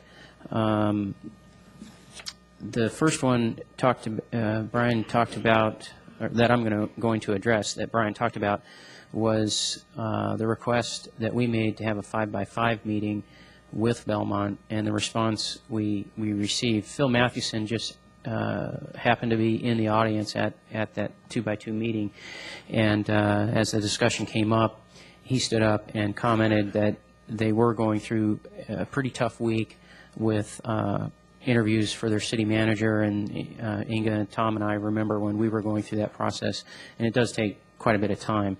And he also talked about they're in a place right now, or were, where they were doing quite a few interviews for commission, different commission seats. And so it wasn't a matter of not wanting to meet with us, but he did not care to burden his council with any more meetings than they were already having. So it wasn't a push-off by any means. It was just, hey, this is reality, this is what we're dealing with, and I just can't ask my council to do that. Regarding Bill Dickinson's comments on the 5x5, he spoke, I just want to be clear that he stood up and spoke as a member of the public. He very clearly stated, I am not speaking as a council member, I'm speaking as a resident of Belmont, that I would like to see a 5x5 at some point of the city councils to to deal with these issues of the audit and some other items. So I just wanted to point that out. Regarding item, the change to item number 6, which was on the list that Brian had, and that had to do with the finance and HR, that was simply one comment from one member of that board. We did not discuss it or really go over it very much. We just thought, well, okay, you know, that's a kind of a minor point at this juncture. We don't want to delve into it, and it's, you know, it's Dave's opinion. And I would say the same thing for item number 11, which was rental of office space. Again, you know, he just brought that up. It was towards the end of the meeting. We were all pretty ready to leave and go. We'd been there for a couple hours already, and so we didn't get into it and discuss it very much. It's the opinion of one of the fire board members, I would say one member of the city council of Belmont. So I'm not trying to downplay it, but I'm just trying to say I wouldn't put a lot of weight on that comment one way or the other that Dave made. He just, you know, he was thinking of those things and he threw those out there. Now I'd like to just speak similar fashion to what Bob did about how I approach this. A lot of the things that we got into, quite frankly, were things that as I had told council earlier, Dave and I had met over, excuse me, the holiday break, Christmas and New Year's, to discuss some of these items and talk about where we thought he and I could agree, and talked about the idea of, you know, how we could move that forward. I think our goal at that time, between he and I, and our goal, I would say, as a fire board, looking at this as a 2x2, similar to what Bob said. I wasn't on, although I was on council the last 4 years, and I saw some of these things, you know, coming down the pike. I looked at this as designing something new, and not only designing something new, but designing something that could work between two cities, and then possibly if a third city joined in, if we were to go the regional route, what kind of constitution can you write for an agency to work that would include initially 2 members and then possibly more members down the road? And that's why we came up, I think, with a funding formula, because you have to look at something that addresses more than just 2 cities that happen to be at the time, as they were in '79, pretty close in demographics, number of homes, commercial space, et cetera, et cetera. What do you do if you bring in another city that doesn't match your population or size and so forth at all? Those things would have to be addressed. And so that was something we were trying to do with the funding formula. And then as we discussed further, we were trying to come up with something, I think, that would try to deal with each city fairly, and especially regards their general funds, understanding that Belmont has a fire district and they get a good portion of their money, or a good portion of the money they would be putting in would still come from their fire district, but they would, given what their fire district is bringing in now and giving these numbers, they would have to put in money from their general fund as well. And the same thing for San Carlos, to have something that would be fair, and then understanding also, if we're going to go to our constituents, the people of the city, and ask for help in funding this, that we wanted to be fair there as well. And then I would break that down a little further. We want to be fair, whatever we do in an assessment, between what commercial property owners would pay and what residences would pay. And understanding, as a part of that, that 70% of the calls that this fire department goes on are paramedic calls, medical calls. And the greatest majority of those go to residential units, not to commercial. But when a call goes out to commercial, a lot of times it's a lot of equipment and a lot of manpower, and it can be a big deal, especially if it has to do with a hazmat situation or something like that. At least that's what I'm told by the firefighters. So given all that, I think we did a pretty good job as a 2x2 committee of coming up with something that we felt was fair to both cities and the community. And again, we tried to address it, I think, as fire board members, looking at it as a fire district, as well as an understanding we come from a city as well, and we have to represent that. So I would just say we just tried to balance the whole thing as much as we could and came up with something that seemed fair. I would also like to comment that when you look at these numbers, some of the things that we're trying to include, and we asked staff to look at this $3 million figure, we're trying to bring up staffing back to something that matches the equipment we have, understanding that there still needs to be some talk of, do we have 4 engines, and then one of those companies is blended with a truck involved, or do we stay the same that we are now, which is 3 engines and a truck? Something has to be worked out there, but currently we don't have the personnel to man all that equipment 24/7, and so part of that that additional add to the budget is to get us up to staffing levels where these guys don't have to work overtime as much as they are now. The other thing we were trying to deal with was, as Brian pointed out, the unfunded liabilities. Those will have to be paid for in some way, shape, or form.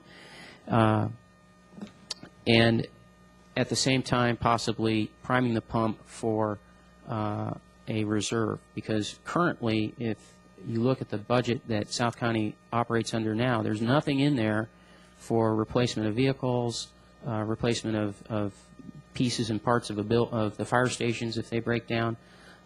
Those things aren't in there, and quite frankly, they're not in, as I understand it, in any of the other proposals that we're getting, even the one from CDF, because CDF simply took South County's current budget and incorporated it as the beginning point for their proposal to us.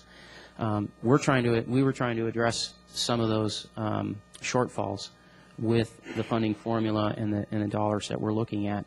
And if you think the numbers look a little high, perhaps that's why. So those are my comments, and I will open it up to council.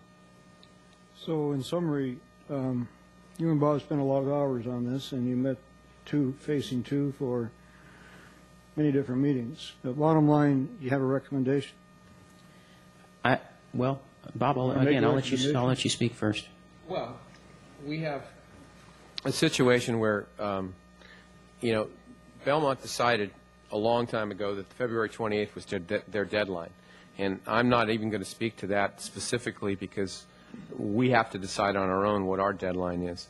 But logic says that you have March, April, May, June, you have 4 months.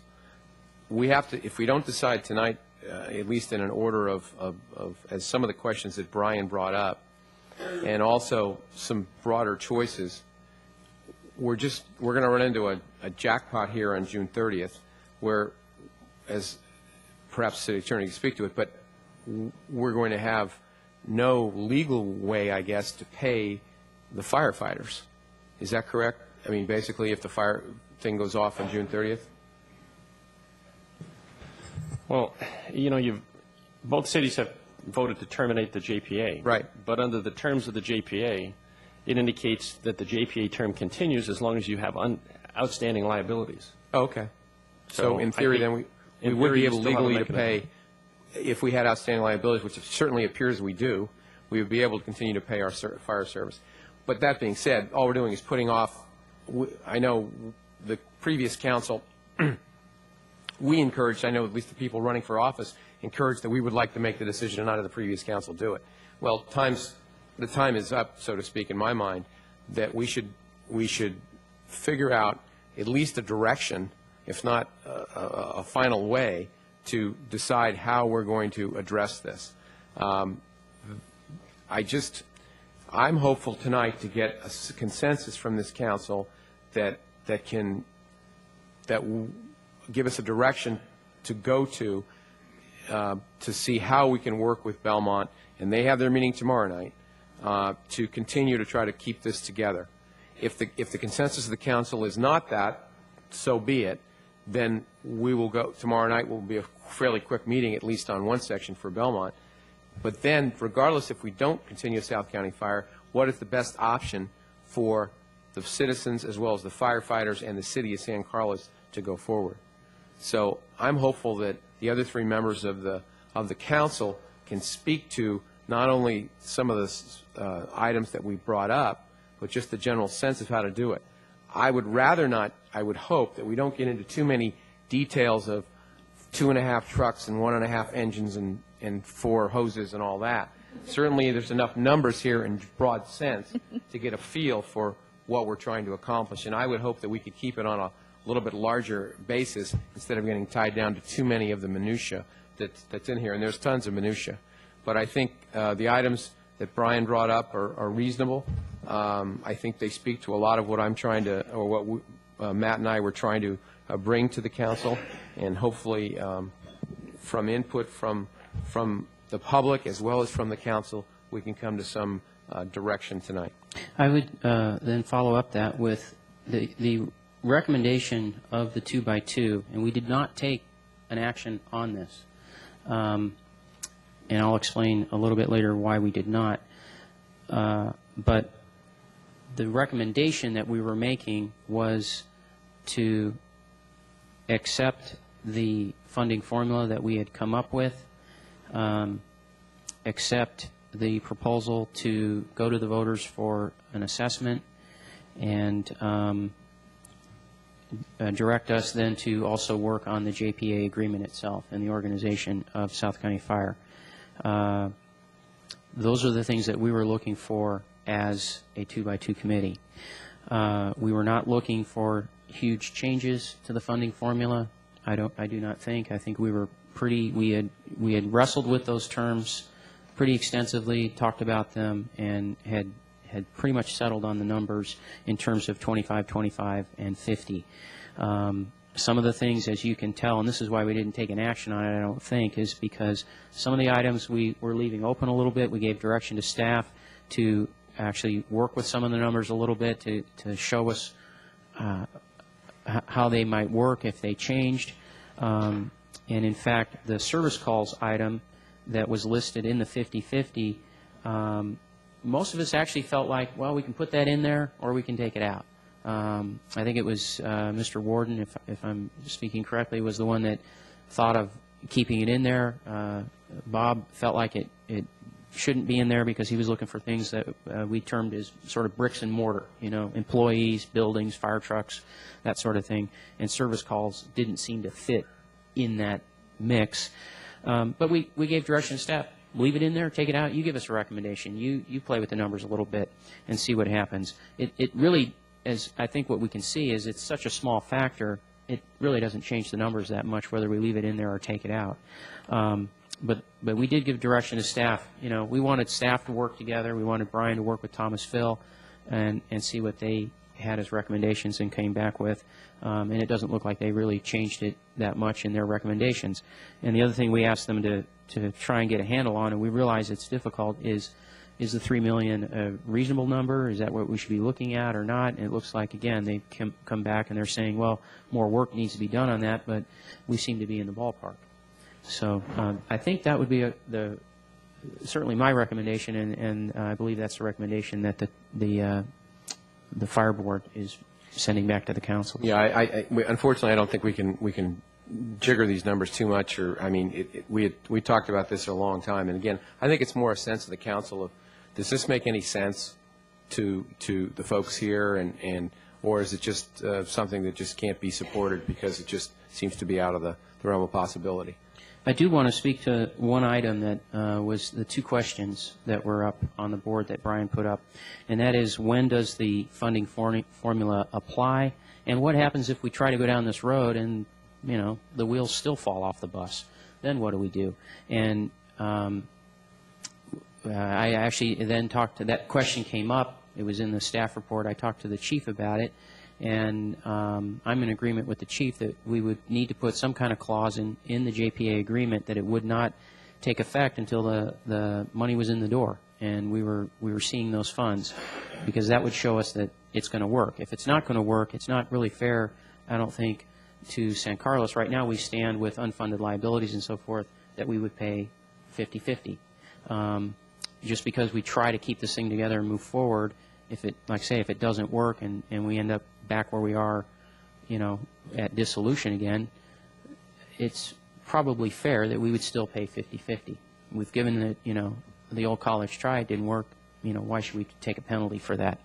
The other question was regards funding South County Fire. When do we begin to fund it according to the formula? Do we wait until the assessment passes and the money starts coming in? And again, I think it's probably not the answer that South County Fire necessarily wants to hear, because it means they have to continue on pretty thin margins. But yes, I think we continue to fund it at 50-50 until the assessment passes. We've done the hand billing if that's what we're going to do, and we see the money coming in. Because quite frankly, we're not in a position as a city with our general fund to do much else, to do much differently, because we're facing budget cuts as it is. So one other question, if I may, before I pass it on. We took a leap from about $9.5 million to $13 million. Can you explain to us what that includes? And does it include unfunded liabilities, which have popped up as a big item of $13 million, or exactly what does it include? Do we know? I will answer that, and then I'm also going to let Brian, as staff, get up and make some comments on that. What we saw in there was we did see the unfunded liabilities, and there's more than one way of taking care of the PERS. For instance, we talked about, and I'll let Brian speak in the technical way on that, what that is. So, taking care of the PERS would be in there. Taking care of the lease agreement on the truck, taking care of the additional staffing that, as I commented, needs to be. We need to hire some firefighters and paramedics to run the equipment that we have currently and to set the companies up the way they should be. It would also include, as part of that hiring program, we would be looking at hiring paramedics, so we can have paramedics in both cities, more to the way we had it earlier in South County's life. And then the other thing would be what I called during our joint meetings, priming the pump for setting up a reserve. And you want to set that reserve up so that you have money in case a vehicle goes down. Not too long ago they had two pieces of fire equipment where the engines blew, $20,000 a piece. So you need some money there to take care of those kinds of things. Quite frankly, we're running the wheels off the truck because we run it so much for paramedic calls, and it's a heavy piece of equipment, and it's going to start breaking down. And if we don't have reserve funds to take care of that, we're going to be in trouble.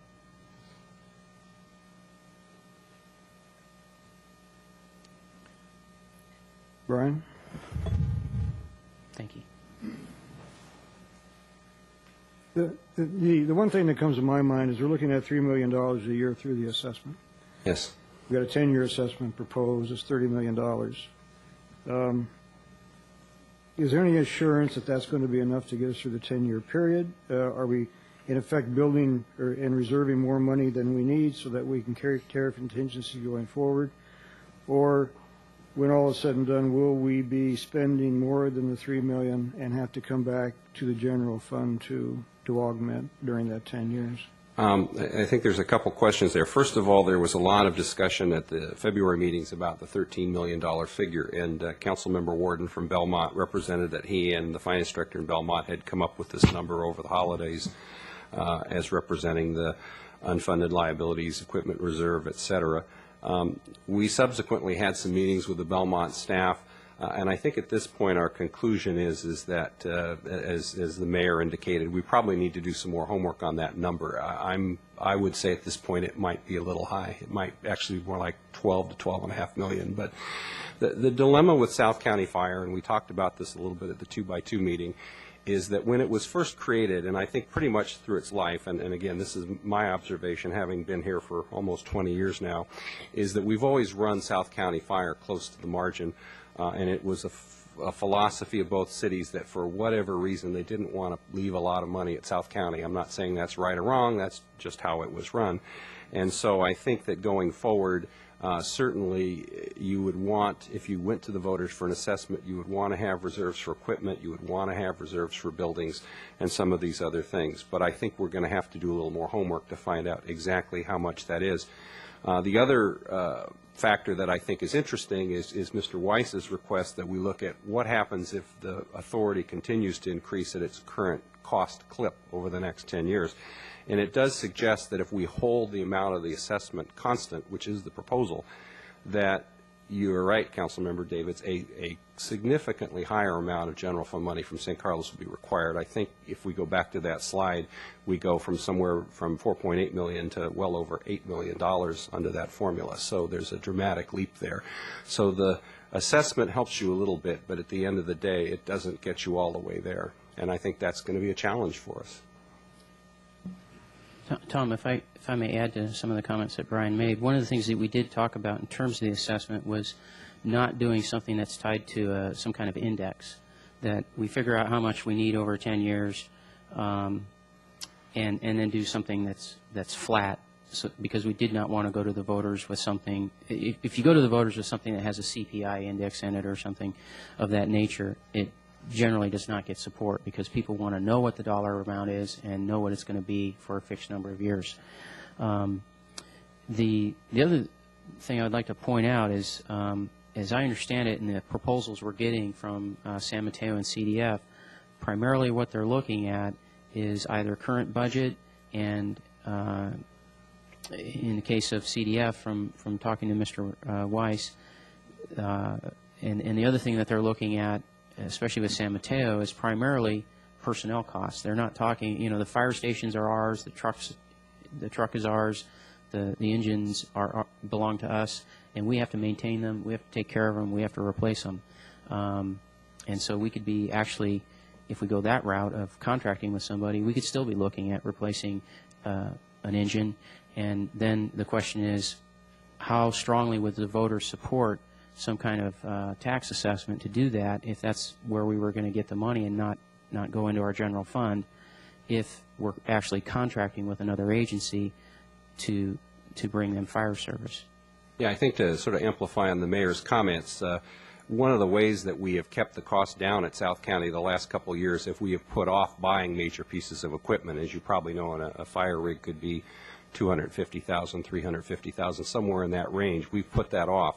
So I think the mayor is right. Whether we keep South County together or we go with one of the contract agencies, or even if you start your own fire department again, we're going to need to have a multi-year strategy to begin to place that equipment. It's not going to last forever. So we are looking at significant costs, and again, I think that's present in all four options. Thank you, Brian. Maybe I'll go next, because actually I've been sitting here thinking a lot about this whole issue, and I think that there's really two key things on the table here. One, which is, what's the short-term strategy? What do we need to do between now and June to make sure that the firefighters who are out there know what's going to happen with their jobs? Because we got to keep morale up. We appreciate the work that they're doing, and we've got to make sure that we continue to provide the outstanding level of service to San Carlos residents that they do. The second is, what's the long-term vision? And I think from the standpoint of long-term, we all agree that consolidation is the way to go, and that it doesn't make sense to just be South County Fire, just Belmont and San Carlos, but that we look at more of a regional approach, and that we have to put a strategy around how we can provide what I would consider almost sort of central County Fire instead of South County Fire or North County Fire. But let's look at how do we continue to gain the efficiencies that we can by looking at a more regional approach. And we've done that quite successfully in this county. So if we decouple those two a little bit, I'll go to the first one. The first one is, and I guess they're pretty much at odds, because the short-term strategy is really at odds with the long-term vision, because the short-term strategy is being dictated by things like funding. What happens if this assessment doesn't pass? What happens to, we haven't changed the governance structure. We haven't made any changes proposed to what I'm seeing as part of this 2 times 2, other than we end up paying almost $750,000 more a year than Belmont, which, I'm not that hung up on the formula, but, instead of looking at a 15% decrease, which is what we need to do to help budget or to help balance our budget, we're looking at a 42% increase under this scenario. And there's, from what I can tell, maybe we get an additional paramedic, but there's very little in terms of additional level of service or enhancements to response times or anything like that that we're getting for the additional money that's flowing out the door. At the same time, I think we've really not given due respect to this looming $13 million or whatever the number is. We ought to know what the number is to be able to understand how we need to start setting aside money and reserving for that, because we can't sort of bind future councils or future residents without us having, say, oh, there's a balloon payment 10 years from now. Heads up, we're going to dodge the bullet, but let someone else take the hit for us. And then, the other thing we need to really think about is, which I don't think we have, is the whole hazmat. That is a huge resource to this county. And I know, Bob, that you were going to try to talk to some of the supervisors about the future of hazmat and, the ability to be either transition that or to get other cities within the South County area to help defray some of the cost of the hazardous materials response. But I think we really need to do that. So as I'm sort of muddling through all of these things, I'm thinking, you know what, my recommendation ought to be that if we decide to go ahead with South County, as South County is, that we do it with the understanding that we're going to continue to look at expanding it and doing more consolidation. That's the only way that I say that I think that it makes any sense whatsoever.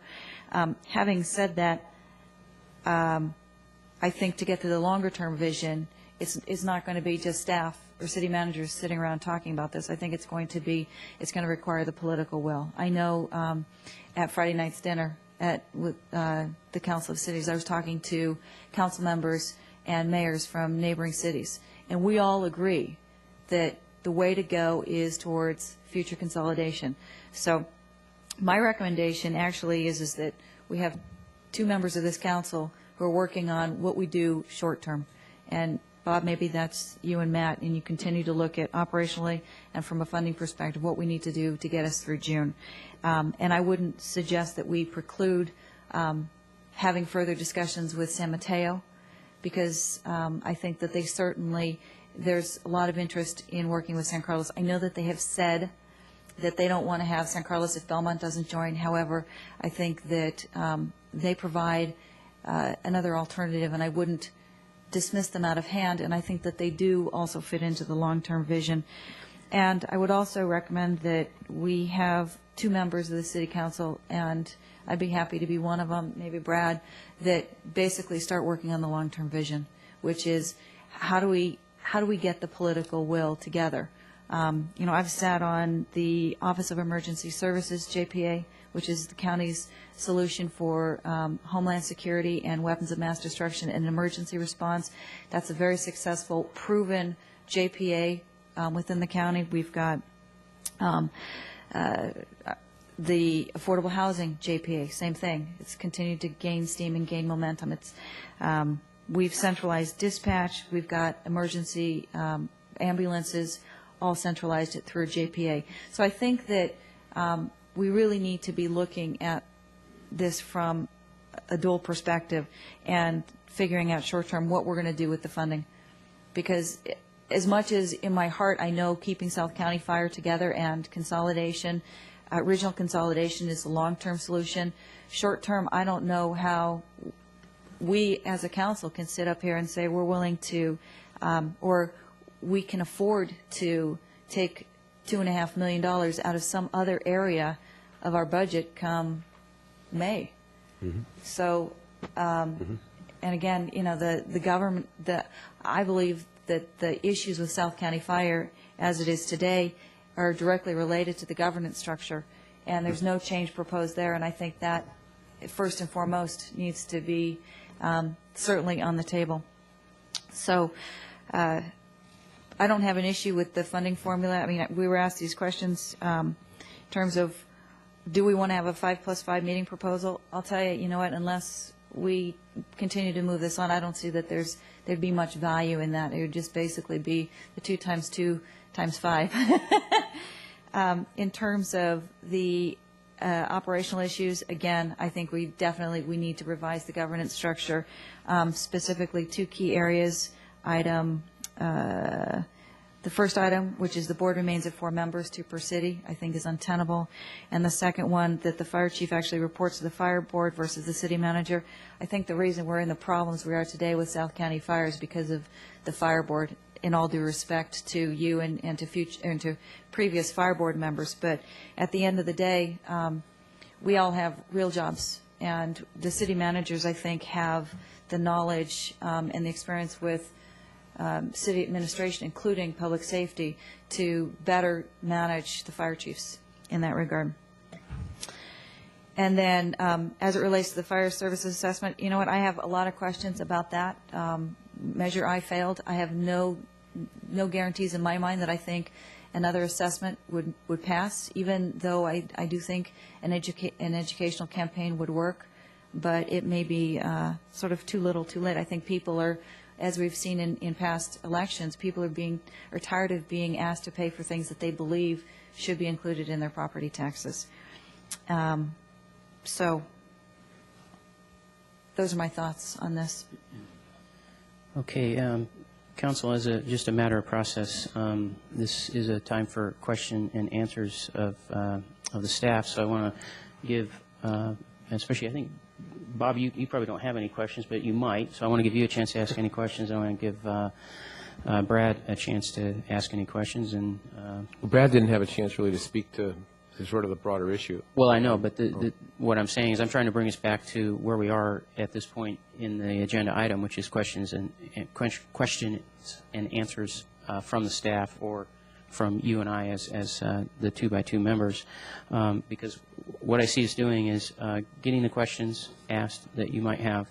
Then I'll bring public up that wants to speak on this item, and after that's done, what I'd like to do is actually, before we button this up and discuss any recommendations or what we want to do, I think it is fair this time around to go ahead and get the staff report on the other options that we have. Sure. Because I think we should look at those fairly and have them all on the table, including this one, before moving forward tonight. Whatever the council's wish. Okay, so that'll be the process here. And when that item, the second part, item, what is it, Brian? Item H?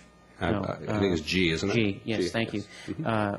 When that's presented, then we'll also have an opportunity to ask questions on item G as well, and get the public up. And because some of the public are asking to speak on item, the item we're on now only, and others are asking to speak on item G only, and some are asking to speak on both.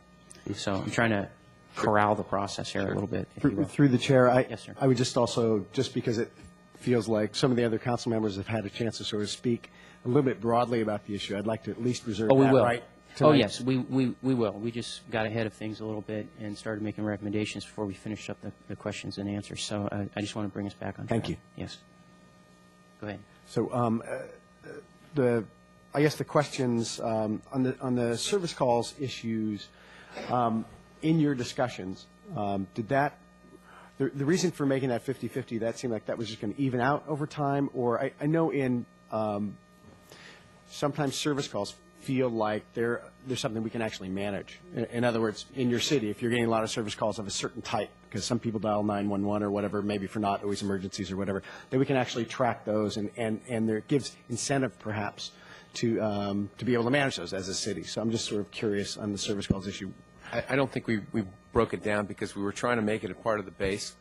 And if we broke that down, you could break it down 35 times. I think the service calls for 2004, I think were like 1860 for Belmont and 1790 for San Carlos. So they were not broken down. They could have been, but we just didn't want to get into more depth because that was one of the sort of the brick and mortar ones that we were trying not to discern the difference on. Yeah, I guess through the chair, I think the comment I would make about service calls, we have data for 2005, and that's the data that shows that the Belmont numbers are 10% more.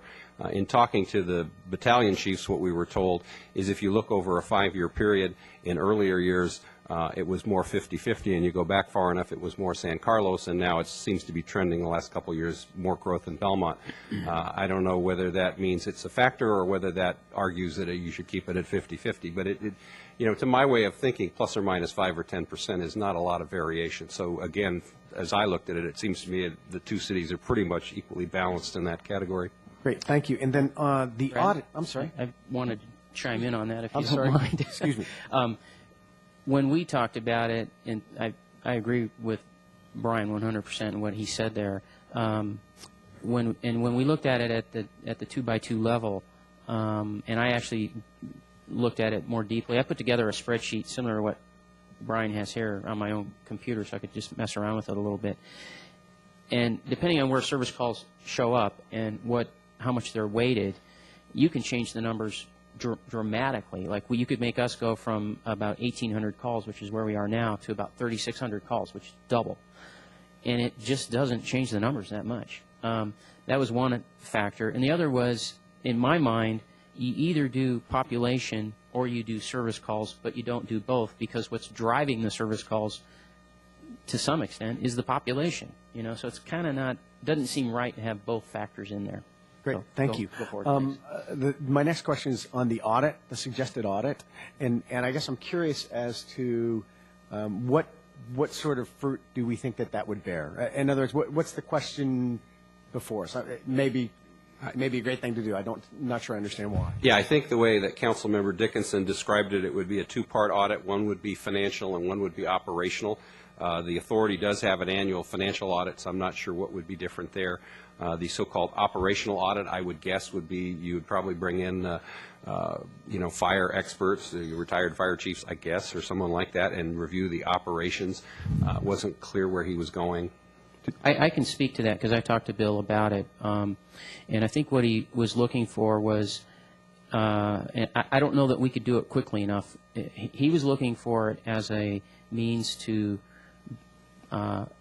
bolster the argument for an assessment. In other words, if we do a bottom-up audit of South County Fire, and we know how much things are worth, and we know how much of a sinking fund we'd have to replace things and so forth, then when we go to the voters and say, this is what we need and why we need it, you've got that information. It's very clear.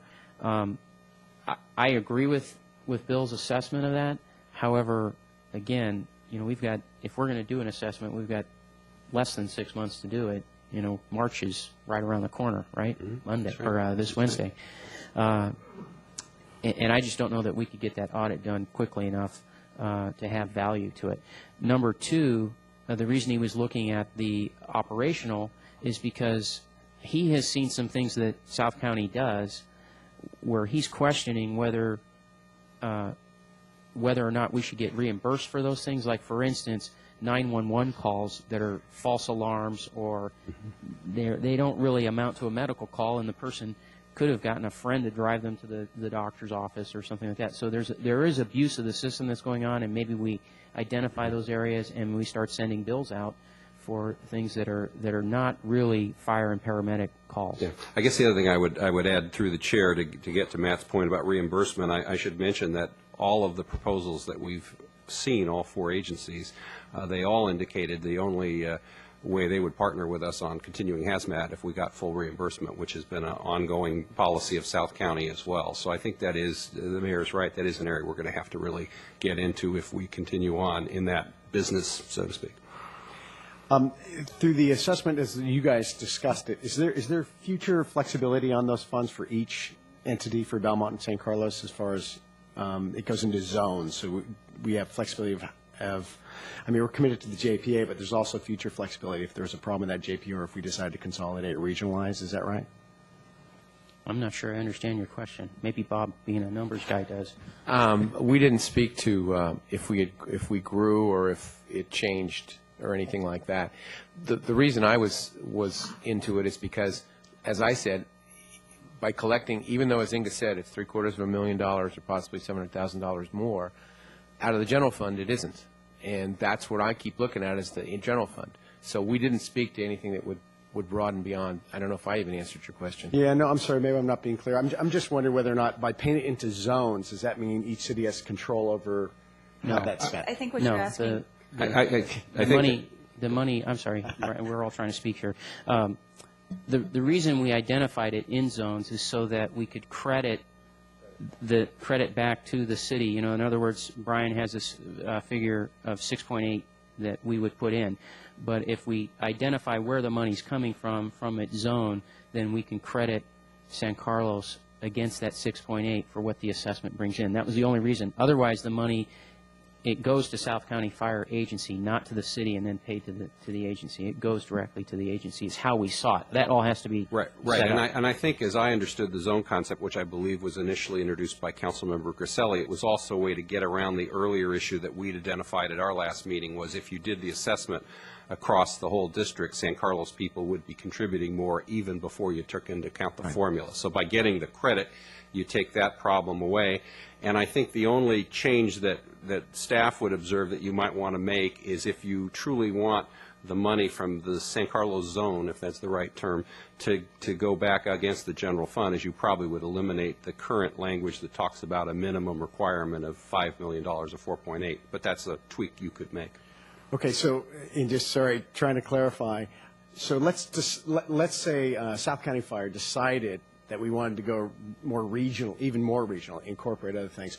Would that mean that we would have to Go back to the voters? Go back to the voters? Is this assessment have flexibility? So let's say in 5 years we all decide that was the best thing to do. Now, can we take that assessment and move it into a new JPA, or you know what I'm getting at? In other words, is it solid for that 10 years, and then can we apply it to something else, or does that depend on how we make the language of that? That's how the language is. How the language, yeah. Okay. So, I mean, we may choose to actually, instead of it being South County going out for the assessment, it may be both cities go out for their assessments, and that it's like we have with park funds, so that they're dedicated to fire services. And it gives us then a lot of latitude versus paying it directly into South County. So it just, there could be, and I'm not even necessarily suggesting anything at this point in time. I'm just wondering about future flexibility in case, even if South County said, when we make a decision, then we can take those assessments to another place. I'm not suggesting at all it's divisive. I'm just wondering with the flexibility. Yeah, and I think if it's something the council is interested, we could certainly write it in there, yes. Okay. And then did you guys have any discussion on the one element? Again, I'm just trying to stick to the things that on the list. It seemed like for both cities over history, if I understand it right, when there's disagreements, it's been tough with the current governance to sort of get points arbitrated or on the table, that they're easy to table and not discuss. Was there any discussion about that, or is that something that we, would continue to discuss? Or I know we're just trying, there's several things to get done at once, so I don't know if it came up. It was just hard to get beyond. I think the four people there felt that at least we had a bond that we could at least work together. And, you always think you're going to work together. Now, next week, we might not be able to work together. But the difficulty is where, if you always want an odd number, it'd be great. But where does the fifth person come from? Who gets to be the kingmaker? Or is it the chief? Is it an elected person? Well, where are they going to be elected from, San Carlos or Belmont? I mean, those are just, I think we briefly just sort of glanced at that and said, we're going to have to work on that to figure out if there's a way to change it. But at the beginning, we wanted to at least identify what we thought were some flaws in the basic JPA. Now, Matt may have a different call on that. Well, I do remember us discussing it at our very first two-by-two meeting, and that's when we, clocked through most of the items pretty quickly until we got to the funding. It was discussed, and what I got from it was having a two-by-two situation is not all bad, because it's the same thing as requiring a supermajority vote in order to get something done, and that's not always bad. It means the idea, the concept, whatever it is you're discussing, has to have very strong validity in order to pass. Now, Councilmember Warden, who has more history than any of us on the fire board, said, in his time on the fire board, very seldom did they come to loggerheads, the members that were on there. And he related it to the airport, because he said, you don't have the safety level at San Francisco Airport is very, very high. And it's because it's very, very dangerous, if that makes sense. Yeah. Well, and through the chair, I'd also make an observation about the 2-2 vote. Another proposal in the list of 10 about making this a so-called weak JPA actually makes it even harder to come to consensus, because on major items like the budget, labor agreements, et cetera, under this proposal, and I'm not arguing for or against it, I'm just making an observation, that if that were to be adopted, you not only need to have the majority of the 4 members, you'd also have the majority of each of the 2 city councils. So you'd have 2 levels to go through. So again, you'd have to think about, is that a good thing or a bad thing? And the other thing I think, too, is that this document lasted for 26 or 27 years. The one that we propose is going to have, at least in my mind, something that you would go back and revisit every, say, 3 to 4 or 5 years, so that we'd consistently try to tweak it or whatever, so you would never, I say never say never, but you wouldn't be in a situation where you're looking at a document that's just ancient history. But again, specifically, it was just, that was one of the things we went through when we felt the funding was going to be the biggest item of these 10 or 11. Sure, and I think that's true. It's, for me, I think we owe it to the firefighters and our citizens it's not to get to this place where we have to file for dissolution because we have so many disagreements. So if we have disagreements, maybe it's the trigger to go back to councils to make sure that we get the weigh-in of both councils to what directions are being taken, to make sure that we know what's at risk. It's more along those lines, that's all, because I think we should I'm just interested in strengthening that, not weakening that. Any Thank other you. questions? Tom, do you have any further questions? Brian, I just have one question to follow up on Brad's comment. When we did the assessment with Industrial Road, we looked at what the real expenses were, and we lowered the assessment. So it seems to me, if we have language, you've already said we can, but I'm just trying to think this through.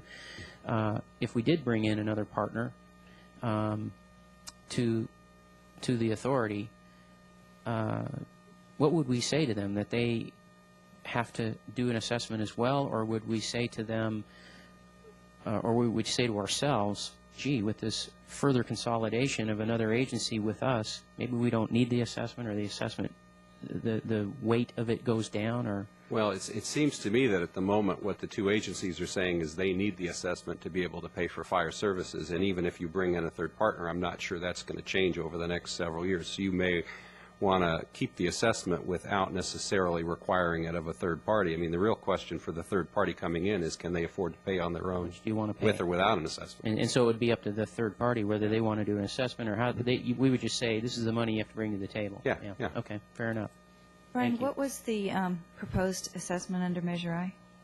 Do you remember per household? I have it in the files, but I didn't bring it to me. My $88. recollection is it was like 11 cents a square foot for the commercial, and I think it was 88. Yeah, it was $88. $88 Yeah. for the dwelling unit. It was in the same ballpark. And again, I think the one difference here, and again, it's a trade-off, and I know the 2x2 talked about it a little bit. The Measure I was a community facilities district, or CFD, and under something like that particular law, you can pretty much design your own rates. The dilemma here is that if you go for a fire services assessment, you pretty much are dependent on the state law and the engineer. The upside is that under a fire services assessment, you only need a majority of the votes, or majority protest, whereas under the parcel tax, you need 2/3. So there are pros and cons under each item, and I think it gets to the question of, if you move forward, which one are you going to ask for? I mean, obviously, in the recent years, there have been 3 parcel taxes in San Carlos. None of them have gotten 2/3. I think that would probably give us all pause as to ask, for another one. The assessment is probably the more attractive option, I would think, at this point, in terms of being most likely to pass. I want to add a comment to that, because Brian reminded me that, one of the things that we did with the meetings, we had a meeting on Thursday that went until, about noon or something like that, and then we decided to agendize continuation of that meeting for Friday. And my comment at the time was, I'd like us to sleep on what we had come up with, which was this funding formula. What I didn't state was, one of my reasons for wanting to do that personally is because I wanted to go make some phone calls and talk to people and see what they thought of these numbers that we had come up with. And the comments I got from folks was it was bearable. They didn't, the patience is wearing thin on doing things like this, but they see the value in it. Commercial property owners wanted to see that it was fair. In other words, they weren't taking the brunt, and residential units were let off the hook, so to speak. So they wanted to see it to be fair. And And that was pretty useful information, I think, on Friday, at our Friday's meeting, what was the tolerance for an assessment. And one of the things that led me to think of that and comment on this is the other comment I received from commercial property owners was they appreciated that we were looking at an assessment and not a parcel tax, because with a parcel tax, they don't get to vote on an assessment unless they live in San Carlos. But if they live someplace else and own commercial property in San Carlos, they do not get to vote. Right. With an assessment, they get to vote dollar per dollar, essentially, and it's a weighted vote based on how many square feet they own. And they really appreciated that point. So my last actual question is, Brian, I mean, I'm a little bit stymied here with lack of real numbers. Mm-hmm. And I know you've been working on trying to Yeah. find real numbers for Yeah, and I think time. that sort of our original intent was to come back to you at the first meeting in March, and I know that's different than the Belmont timeline.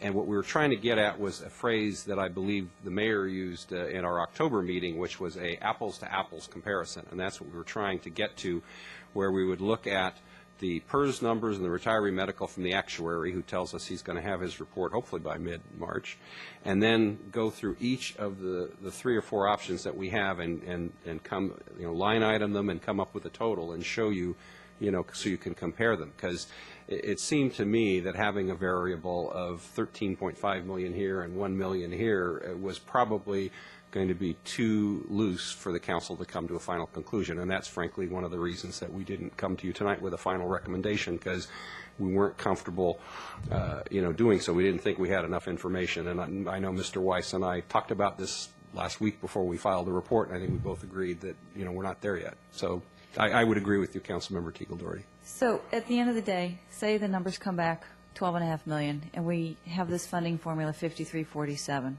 and there is a liability looming out there of $12.5 million. Is it your opinion that we can even afford to consider that, given the current budget deficit? I think what we're going to find, my guess is that as we look at the different options, there are going to be varying degrees of affordability. And then I think what the council is going to have to weigh is the relative value of, going with San Mateo, keeping South County, looking at the state, looking at your own fire department versus the cost. I think one of the dilemmas in this whole project is there's so many moving pieces that you really have to kind of line them all up. And that was really my vision for what would happen at the March meeting, is that we would try to line them all up for you, so to speak. But I think you're right that certainly some of the proposals I think are not going to be affordable without an assessment. Others may be. But I don't think today we have enough information to know.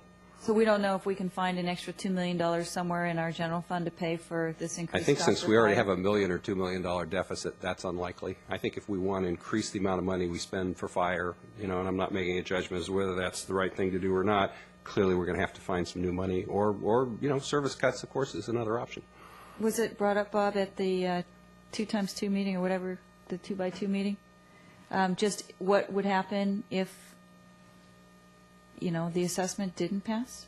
We wouldn't be any different situation than we are right today, where I keep looking at this $12.5 to $13.5 million deficit, or not deficit rather, but accrued liabilities or whatever you want to call them that we owe. We're going to owe that whether we have a South County fire or not have a South County fire. So let's assume we didn't have a South County fire and we went to San Mateo, let's just say, and we now owe $13.5 million divided by 2 because it's Belmont and us, Right. so $6.5 million or 6.7 over a 10, 15, say 15-year period. We got to come up with $400,000 every year somewhere. Well, and I guess through the chair, the question that we're trying to pursue with the actuary is that very question about how much will we owe under the different scenarios, because there is an option to so-called blend the retirement rates with the different agencies. So one of the questions we've tasked the actuary with is that question. It may be the case that the number is the same with all 4 options. I don't think we know today the answer to that question. We know certainly that the PERS rates at the different agencies are different. They're dramatically different. But once you blend them, if that's the right term of art, the question is, what is the net cost to San Carlos? Is it, in fact, the same or isn't it?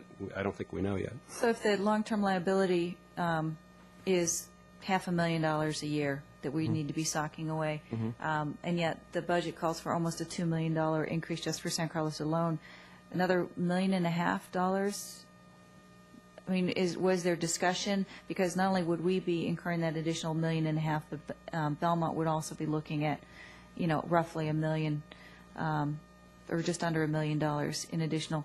I mean, was there any discussion about, okay, what's Plan B? I mean, is it additional layoffs? Is it? You're asking Plan B if the an assessment assessment fails? fails. Well, the comment that I made, if the assessment fails, is we're over a cliff without a parachute. And I think that's true. Dave Warden said we're hitting the wall at 55 miles an hour. If that gives you an idea where we think we are if the assessment fails, it means we're back probably talking about a way to limp along until we can dissolve and do something else, and then we're back at going to a vendor. If the assessment failed, I mean, in reality, we would have hit a wall, so to speak, but we'd be, in my opinion, the same position that we're in right now, so we'd have to find a partner. Somebody, we rely on the kindness of others, as they say, or either San Mateo or Belmont or Redwood City or wherever CDF, wherever we go. We'd have to go there. Now, hopefully, their options would still be open. Well, and through the chair, that's one of the reasons that in our report, and maybe it was a subtle point and maybe it wasn't, it's one of the reasons that I said that my recommendation, and I think I heard the mayor agreeing, is that the best course, I think, for the city is not to increase the funding level more than just enough to keep the agency going, if that's your will, until you see how the assessment does turn off. I would agree with what I've heard both Councilmember Griselli and Grocott say, that during the 2x2 meeting there was some really dramatic metaphors about going off the cliff without a parachute and all that. And at the end of the day, certainly either or both councils could do that. As you know, from the staff perspective, we don't make those kind of recommendations. Our take is that to be cautious and prudent, you really need to not significantly change this budget until you know whether you've got that new revenue stream. And I think I heard the mayor saying that earlier, and I would agree. I would agree.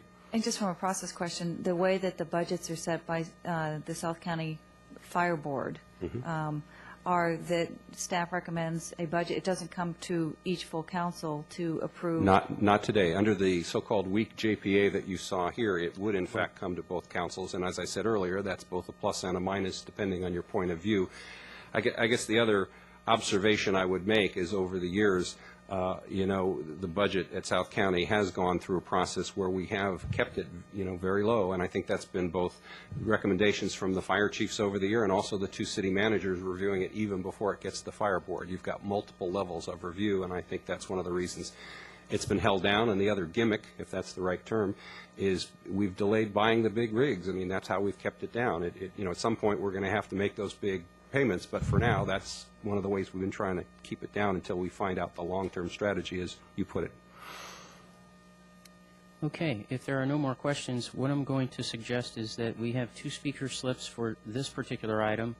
I'd like to hear from those 2 folks, and if it is the pleasure of the council, we could take a short 5-minute recess after we hear from the public, and then move on to a report from staff on the next item, and go through the same process of asking questions and so forth. Would you like to take a break after we hear from the public? Or should we just keep going? Let's just keep moving through it. Keep moving through? Okay. Keep moving, okay. With that, we have speaker slips for 3 folks on this. The first, and I'll give you the order so you can queue up, and please do, I'm going to keep you to 2 minutes on this, sharp, and I'm going to watch my watch. So if I do this, that means you're done. Ken Batari, followed by Pat Bell, followed by John Buchanan.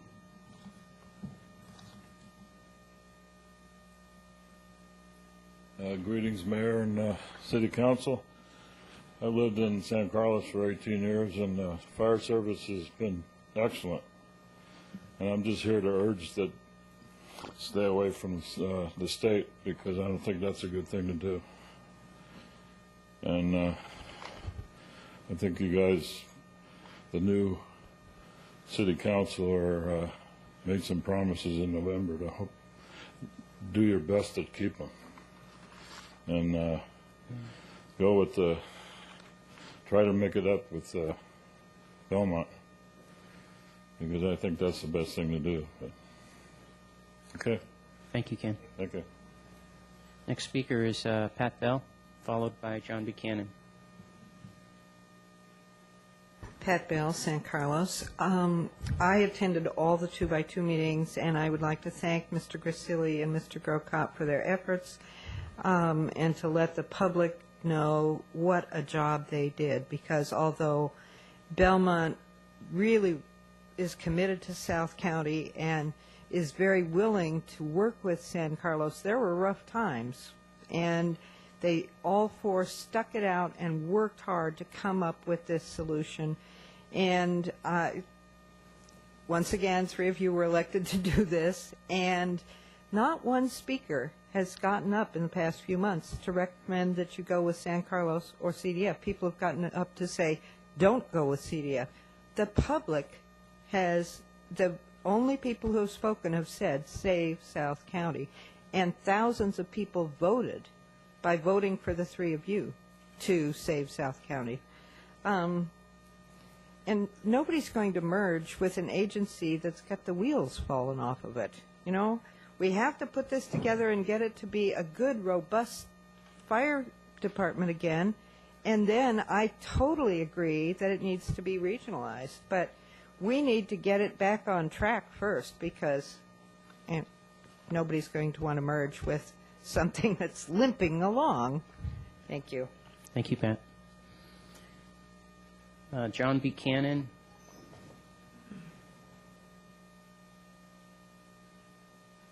Followed, I think, by Brian Randall. Do you want to speak on this particular item? I got you on the other, yeah. But okay, thank you. So you want to queue up then, John? Mayor Grocott, members of the council, my name is John Buchanan. I live in San Carlos. To paraphrase something the mayor said earlier, I, in fact, was here when the South County Fire was formed and have an intimate knowledge of both its formation and its operation over several years thereafter. So fundamentally, my heart is with South County Fire and maintaining it. So I applaud any efforts that you've proceeded to do so far to keep that intact. I have a couple of points to deal with on the 2x2 committee's recommendation, and I was very pleased to hear Councilmember Doherty bring the one main one that I have, and that's the issue of the long-term vision. Most important in designing a new structure or new JPA for South County Fire is to understand and address the circumstances that got us to this point in the first place.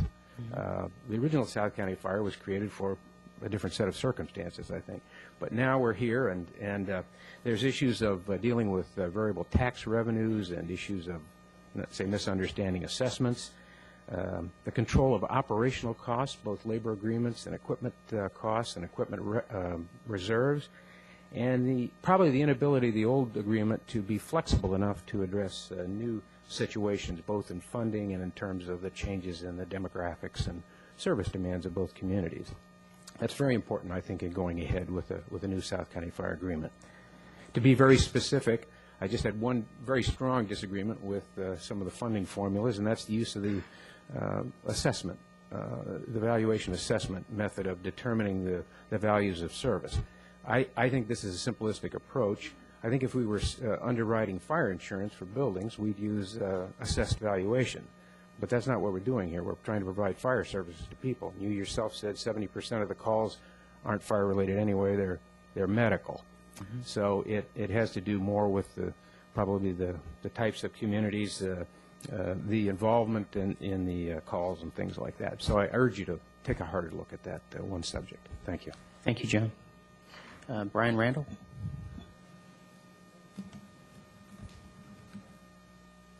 Thank you all. Thank you all. My name is Brian Randall, San Carlos. I've lived in San Carlos for 35 years. Hard to believe. I was at the opening of the South County Fire. It has served us all in an exceptional manner. I ask that you stay with it. We do not want the cheapest. We need the best, and that includes paramedics. South County Fire, please. Thank you. That concludes public comment on this item. Through the chair, I just Yes, wanted sir. to make sure that you had Gary Faust's request to speak for him. No, I don't. Not on this item, I don't. If Gary would like to speak, he's certainly welcome to, though. Okay. I'm sorry, we had it as 7G. So. Excuse me, you did, and I meant to put down F. Oh, okay. So we have a couple. Let me, before you start, Sure. let me get this clarified. Gary, I had you down for 7G, which is the next item, so you want to speak on this? That'd be fine. Jude Ristelli?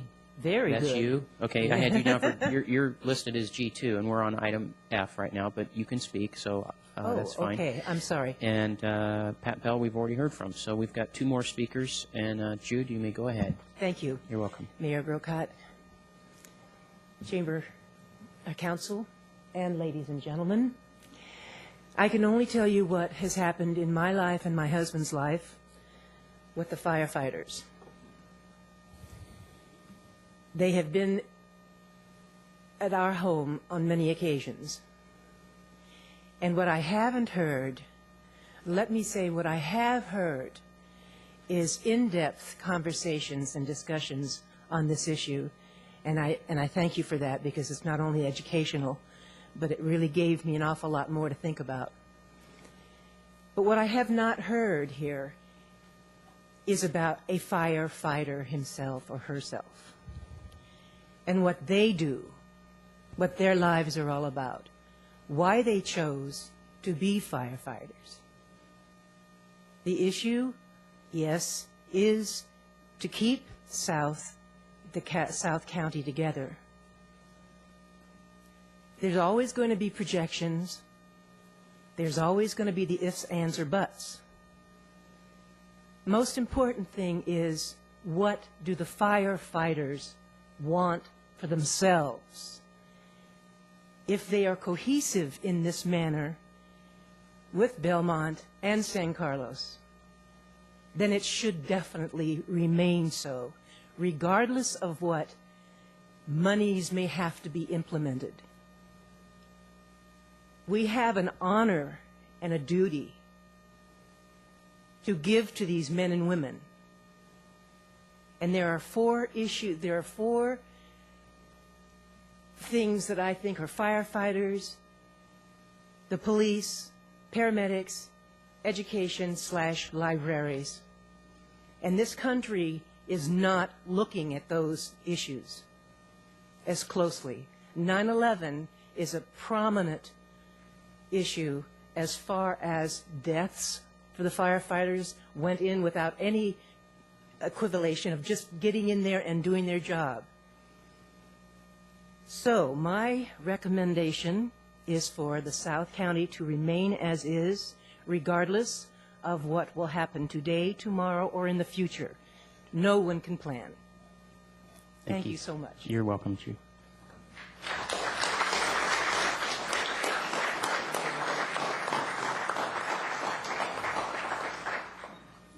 Gary, that was for Jude, not for you. Oh.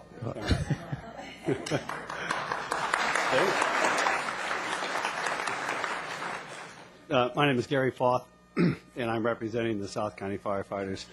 And excuse me. First of all, I'd like to thank all the council members for all the time that they've put into the South County fire issue. For the public's knowledge, all of the council members have spent countless hours on the phone and in meetings working on this issue, so we do appreciate that. The point I wanted to bring up tonight is that we feel that South County Fire is really 3 partners, not just the City of San Carlos and the City of Belmont, but it also includes the South County firefighters, the men and women that serve both communities.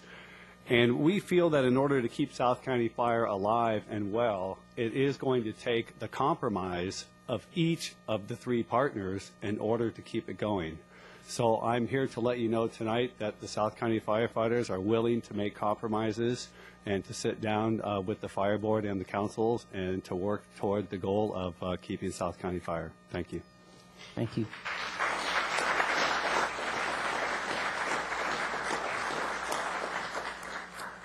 Okay, that concludes questions and answers and discussion, well, not discussion entirely, but some preliminary discussion on that item, on item F. Now we want to go on to item G, update on options for fire services in San Carlos. This includes looking at the options from San Mateo, CDF, and I suppose also having our own fire department.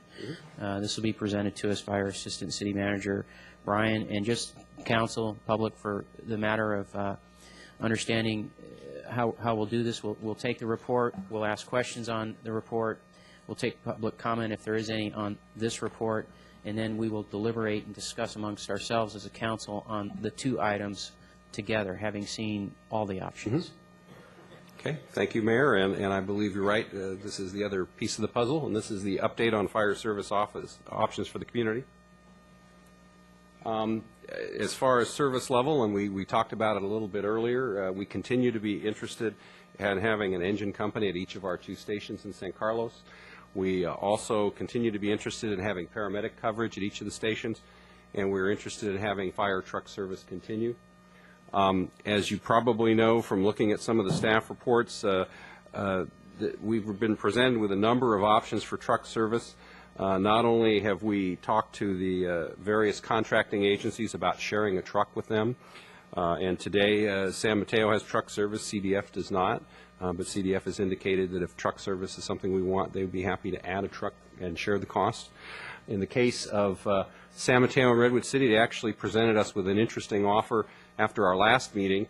They said that they would offer truck service, and I'm not sure if this is a fire term, but they would offer it a la carte, which means that we could actually buy fire truck service from them without buying all the other fire services from them.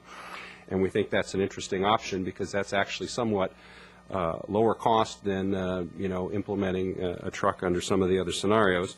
And then finally, there's the option that Chief Loudon threw out on February 8th, the so-called cross-staffed option, where you'd have in one of the stations in each of the communities a company that would have both an engine and a truck company, and that's yet another option. In terms of fire services itself, staff believes that at this point San Carlos has 4 options remaining on the table. We could have a contract with CDF, which currently serves the county and portion of San Carlos. We could have a contract with the city of San Mateo. As Councilmember Teagle Doherty noted, that at the moment assumes that if Belmont also selects this option, but I think her observation is similar to mine. While San Mateo has mostly closed the door, it still seems a little ajar, so I haven't ruled them out yet. And again, our experience with both San Mateo and CDF is they've been very responsive through this process, so we remain interested in both of those. Belmont has talked a lot about forming a Belmont or reforming a Belmont Fire Department. Staff has read through their reports and different scenarios, and while that wasn't an option that we originally looked at, and I haven't heard a lot of discussion among the council, I've heard, I think, pretty clearly among the council members that you're interested in teaming up with others and doing a more regional approach, but presumably you could go back to having your own department if you wished. And then finally, obviously, reconstituting South County, which we've talked about earlier tonight. We did prepare at the February 8th meeting, and we also prepared for you 2 spreadsheets that talk about different ways of looking at the factors, and I won't go into the details. Suffice it to say there are a number of ways of looking at this. Chief Loudon prepared a spreadsheet on different factors and different ways to do this, and I did as well. And actually our next slide shows you some of the scenarios that we looked at for the February 8th meeting. What we were trying to do here is to show what the relative options and costs were as they affected the 2 communities, and we were doing this to try to help the 2x2 group figure out what options might be mutually acceptable to the 2 cities, whether you looked at the current 50-50 formula, contracting with San Mateo, contracting with CDF, a city fire department, et cetera. Since we put this chart together, some of the numbers have changed. The San Mateo fire folks recently had a labor agreement which increased their cost to $5.29 million rather than the $4.87 that we originally showed you. And also the estimate of the city fire department in Belmont ended up increasing from $4.9 million to somewhere between $5.3 to $5.8 million. So originally, I think I made the comment at one of the meetings that I was initially surprised at the assertion in Belmont that a city fire department would be cheaper than South County Fire and some of the contracts, and we now find out it isn't, which isn't surprising, I think. recent developments. I think there are a number of things that have happened, and to sort of give you a recap and some history over the last month. Obviously, as we talked about earlier, we've had the 4 2-by-2 meetings with the 4 council members, as we indicated earlier.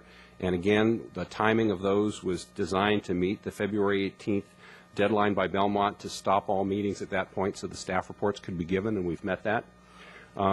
At one of the fire board meetings, concern was raised about the hazmat team payments, and as I indicated to you earlier, it has been a continuing concern at South County that South County has not been fully compensated for their costs. Jack Christ, the city manager in Belmont, and myself and Mr. Weiss and Chief Loudon and Bat Chief Belleville have raised this issue with the City Managers Association, and it's been raised with the county through the Emergency Services Council. I think it continues to be a source of frustration, I think, for us in that we can't seem to get full reimbursement for this service, but it is the case that on the various partners that we're talking to, all of them have indicated, yes, they'd be willing to keep the hazmat unit going, but also only if it wasn't run at a loss, because they wouldn't want to take on a loss any more than we would. And so Council members Griselli and Firebaugh have been appointed to meet with the county officials and ultimately with the county supervisors. They've had one meeting with the legal counsel at South County Fire, Gene Savory, and I understand that the legal counsel at South County is doing additional legal research and maybe having another meeting with the 2 council members as a prelude to that meeting. But again, I think that's an important process. As far as updated proposals, as I indicated earlier, we do have an updated proposal from San Mateo as far as the recent cost increase due to their recent labor agreement. San Mateo had a 2-year salary freeze to deal with their general fund budget problem, and I'm sure this council is very familiar with that process because, as you know, outside of our sworn police and fire employees, we're now in the middle of a 3-year comparable salary freeze for our non-sworn folks. So, you know, and we all know that come next year, we're going to have to probably give some sort of increment as well for the same reason. In CDF, we had some discussions with them last week about clarifying their policy relating to assuming sick leave balances and leave balances, and that was helpful in determining or helping to come up with that apples-to-apples comparison I talked about earlier in terms of what is the ultimate cost of each of these proposals. In terms of the potential wrap-up of South County Fire, if it doesn't continue forward, we have a committee that consists of staff and legal help from Belmont, San Carlos, South County, and the special counsels for both Belmont, Mr. Colantuano, and San Carlos, Ms. Kassman, who's in the audience tonight. We do now have a contract with Bartell and Associates to do the actuarial work for retiree medical and retiree PERS. They're telling us that's mid to late March to come in. We're obviously hoping it's a little closer to mid than late March because we do need those numbers, but we're pressing them on that. We have had some meetings with the San Carlos Special Counsel in recent weeks to explore some of the JPA terms and also some of the wrap-up costs. We've been trying to keep that contract at a relatively low cost to the city, but I think as we get deeper into this, we're going to begin to spend a little more money with Ms. Kassman's firm as we go down the road. And then, as we indicated earlier, we're pursuing a number of areas, including the PERS retirement, the retiree medical, and some of the other costs as we look at wrap-up. Another interesting item that came up in the press a week or two ago is the question of overlapping stations, and I think this gets to Councilmember Teagle Doherty's comment about the city of San Mateo. As you know, they do take a rather bold, I think, vision of this, you know, how would the fire service be operated in the future, and I think, quite frankly, that's one of the reasons that we found their initial approach attractive. And they have noted that in addition to some overlapping stations in their own community, these are stations that if you laid them out today would probably not be placed where they are. They've also noted that there are some overlapping stations in both Belmont and San Carlos. And so they've asked us about would we look at that down the road. I think that we aren't intending to look at it short term, but I think it is something that we probably will have to look at long term. Obviously in Belmont there is a area in the Cipriani area where there are 3 stations that are coterminous from CDF, San Mateo, and Belmont, and in our area there are 2 that are coterminous, namely the Alameda Station at South County and the CDF station at Cordilleras. And this is, again, a slide that we showed you earlier detailing the unfunded liabilities of South County. I won't go back through that. And that's our brief update on where we are today. And I'll take any questions you might have. I turned my mic off. Council member for staff, for Brian. Regarding hazmat, Yes. is the intent or the discussion at this point is to leave hazmat with South County Fire and in effect rent out its services, or is there intent to move it to perhaps county or some of the jurisdiction? In our discussions with the other agencies, they would certainly prefer that if there was a way for either South County or for the individuals within South County to stay together as a unit, they'd like to see that. I think the source of disappointment/frustration that we've all had in working on this issue is, even though we can get agreement on that, we can't seem to get agreement for them to pay that $90,000 that's missing in terms of our full compensation. I know that Councilmember Warden, who's one of the Fire Board members, has suggested that we put the matter on the Fire Board agenda in March, and he has suggested that we pull the trigger on the 30-day notice to perhaps get everybody to take this seriously. I think that's going to be up to the 4 fire commissioners as to whether they want to go there. And while I personally would hope we wouldn't have to do that, I think I've seen this issue linger enough years now that I think he may be right. That may be the only way to get there. The other irony, I think, in this whole issue is that, from what Chief Loudon tells me, there is enough money in that budget at the county to fully reimburse us. So I'm a little puzzled as to why it hasn't happened yet. And if we folded, Brian, where do we go for service? The county OES staff has put out a white paper recently about options, and they have several. One would be to have a team made up of firefighters from different agencies, and those folks, of course, would have to be trained, and in the meantime, we presumably would have to pay a private sector provider, which would be an increased cost. They've also talked about one of the bigger agencies taking it over, although you probably won't be surprised to hear that some of the bigger agencies are the same ones that have given us fire proposals, and they have said, we won't do it unless we're fully reimbursed.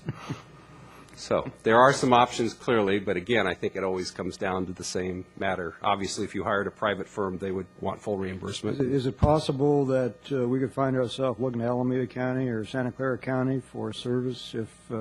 Well, I think certainly in the short term, if we were to give the notice and not get the reimbursement, certainly some of these private contractors do in fact come from other parts of the Bay Area, so there is a longer response time, as I understand it, and there is an increased cost. So it's not as desirable, certainly, as having the team we have today. But at some point, I think we have to, break this logjam about not getting full reimbursement. And I think having talked to the Belmont staff, who, of course, since they handle the agency's finances, are closer to this than I think we're kind of at wit's end here about what else we can do to break the logjam.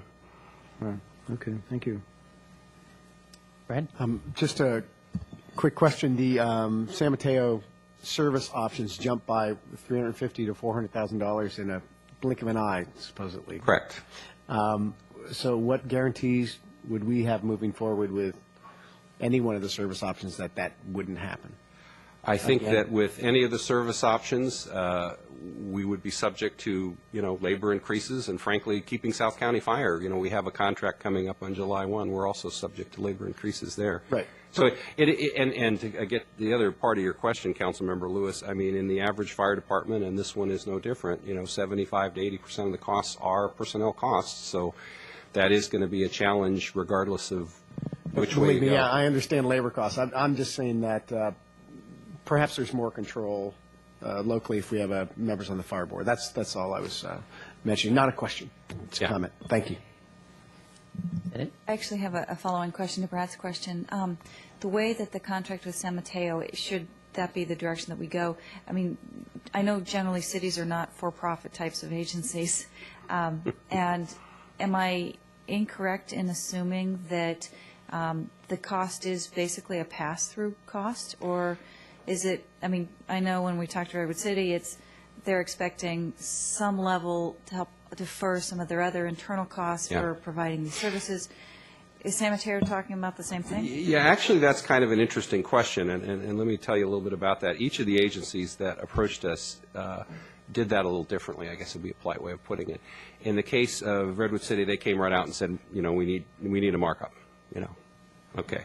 In the case of San Mateo, they put it in a somewhat what I would call clever way. What they said is that you will pay a portion of our entire fire department, which means that if you save money, we save money. In other words, if you bring in South County, and because you have some vacancies, if you bring in some new firefighters, you're going to save some money because you have some new firefighters. But guess what? Since you're paying 1/3, we're going to save money too. And I thought, okay, that's a clever way, to my way of thinking, of getting some additional resources, which is, I think, the point of your question.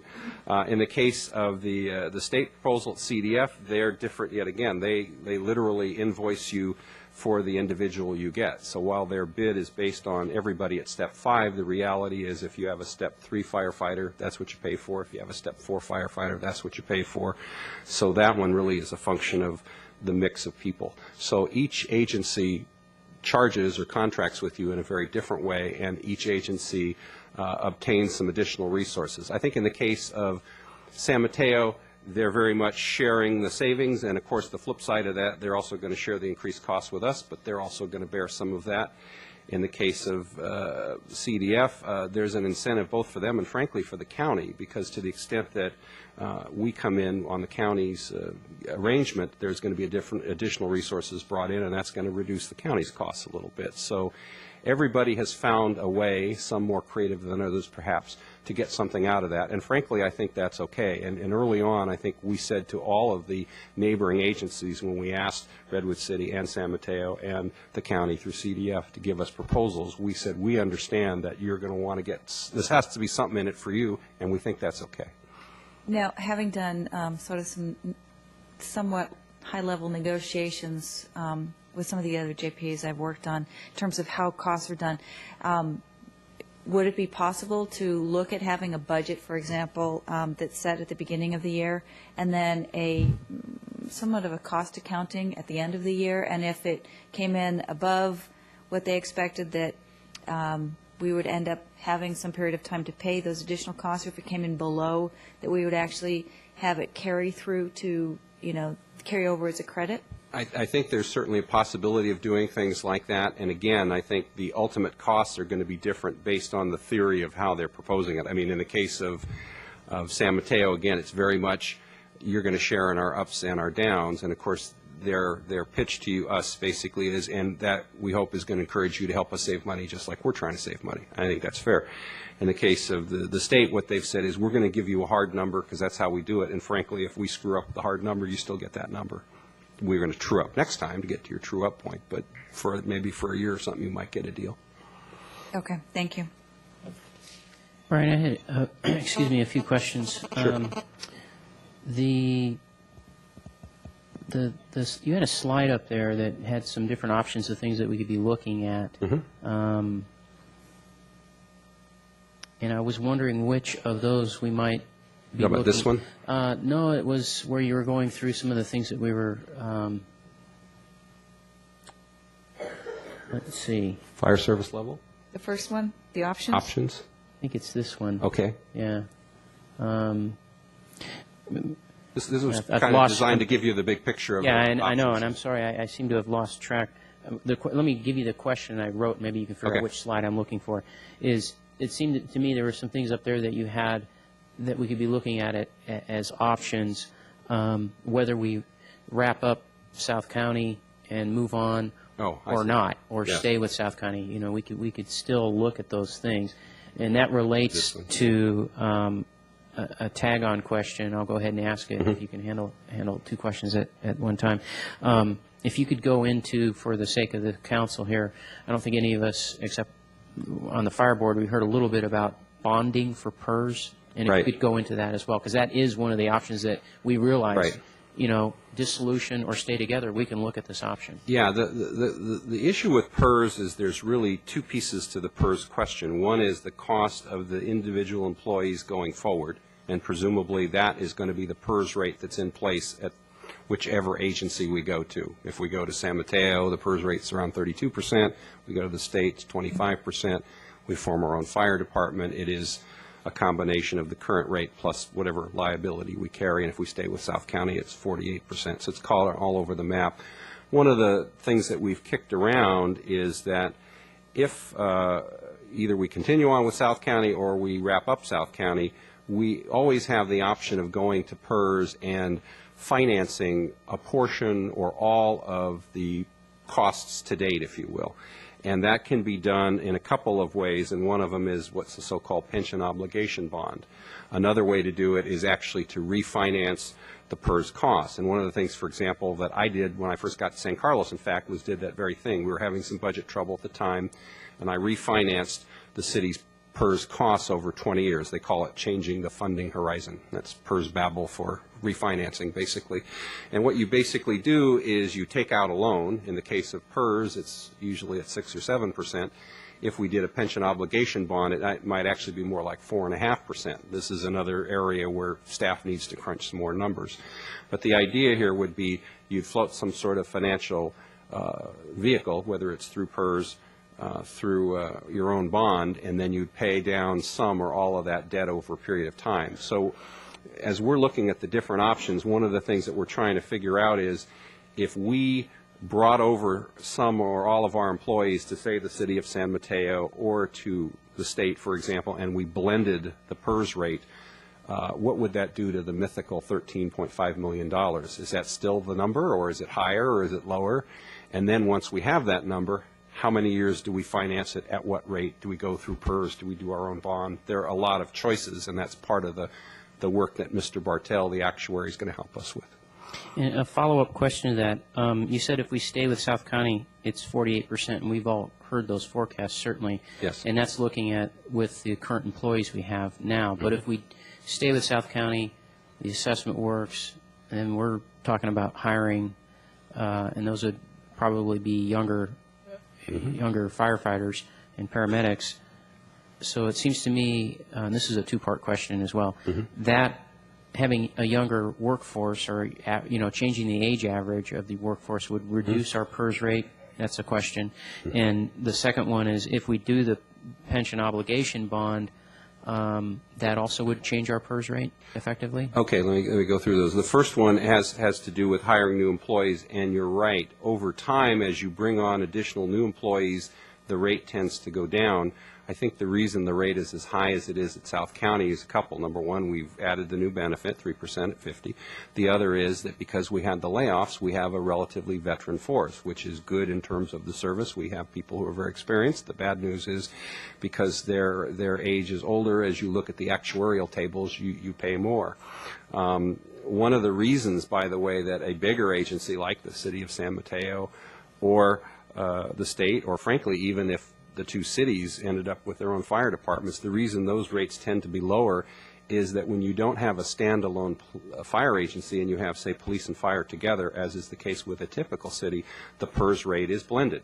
And because, as most of us, I suspect, know, there's a lot more turnover today in a police agency than a fire agency. Getting to your point, Mayor, as you have younger police officers coming and going, there's that downward pressure on the rate. So even if your fire folks are veteran, it all kind of evens out in the wash. And that's actually one of the attractions with hooking up, getting to Councilmember Teagle Doherty's point, with a bigger agency. If you have a bigger pool, you have a bigger number of people to spread your costs, and hence your costs go down and becomes more affordable.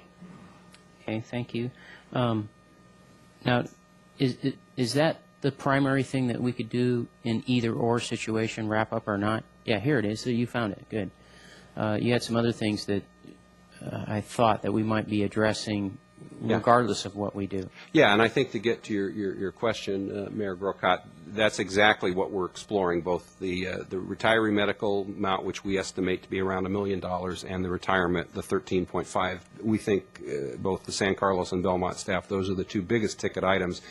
And the question is, what's our best, what is the most cost-effective way to do that? And what we want to do is cost out each of the different service options and then present them to the two councils and say, okay, here's the different costs, here's what it looks like, and then, of course, you have to factor in the pros and cons of the different formats and come together with a combination of the service that you get under each of those scenarios and the costs. Okay, and I think my last question has to do with trying to get a little bit at apples and apples. My understanding with either San Mateo or CDF, and I'm going to ask the question, correct me if I'm wrong, and inform the rest of the council. The you know, we have this figure, for instance, with CDF of 3.94, or if it's the red circle option, and you might want to explain what that is for folks at home and in the audience, but it jumps to 4.47 with CDF. Right.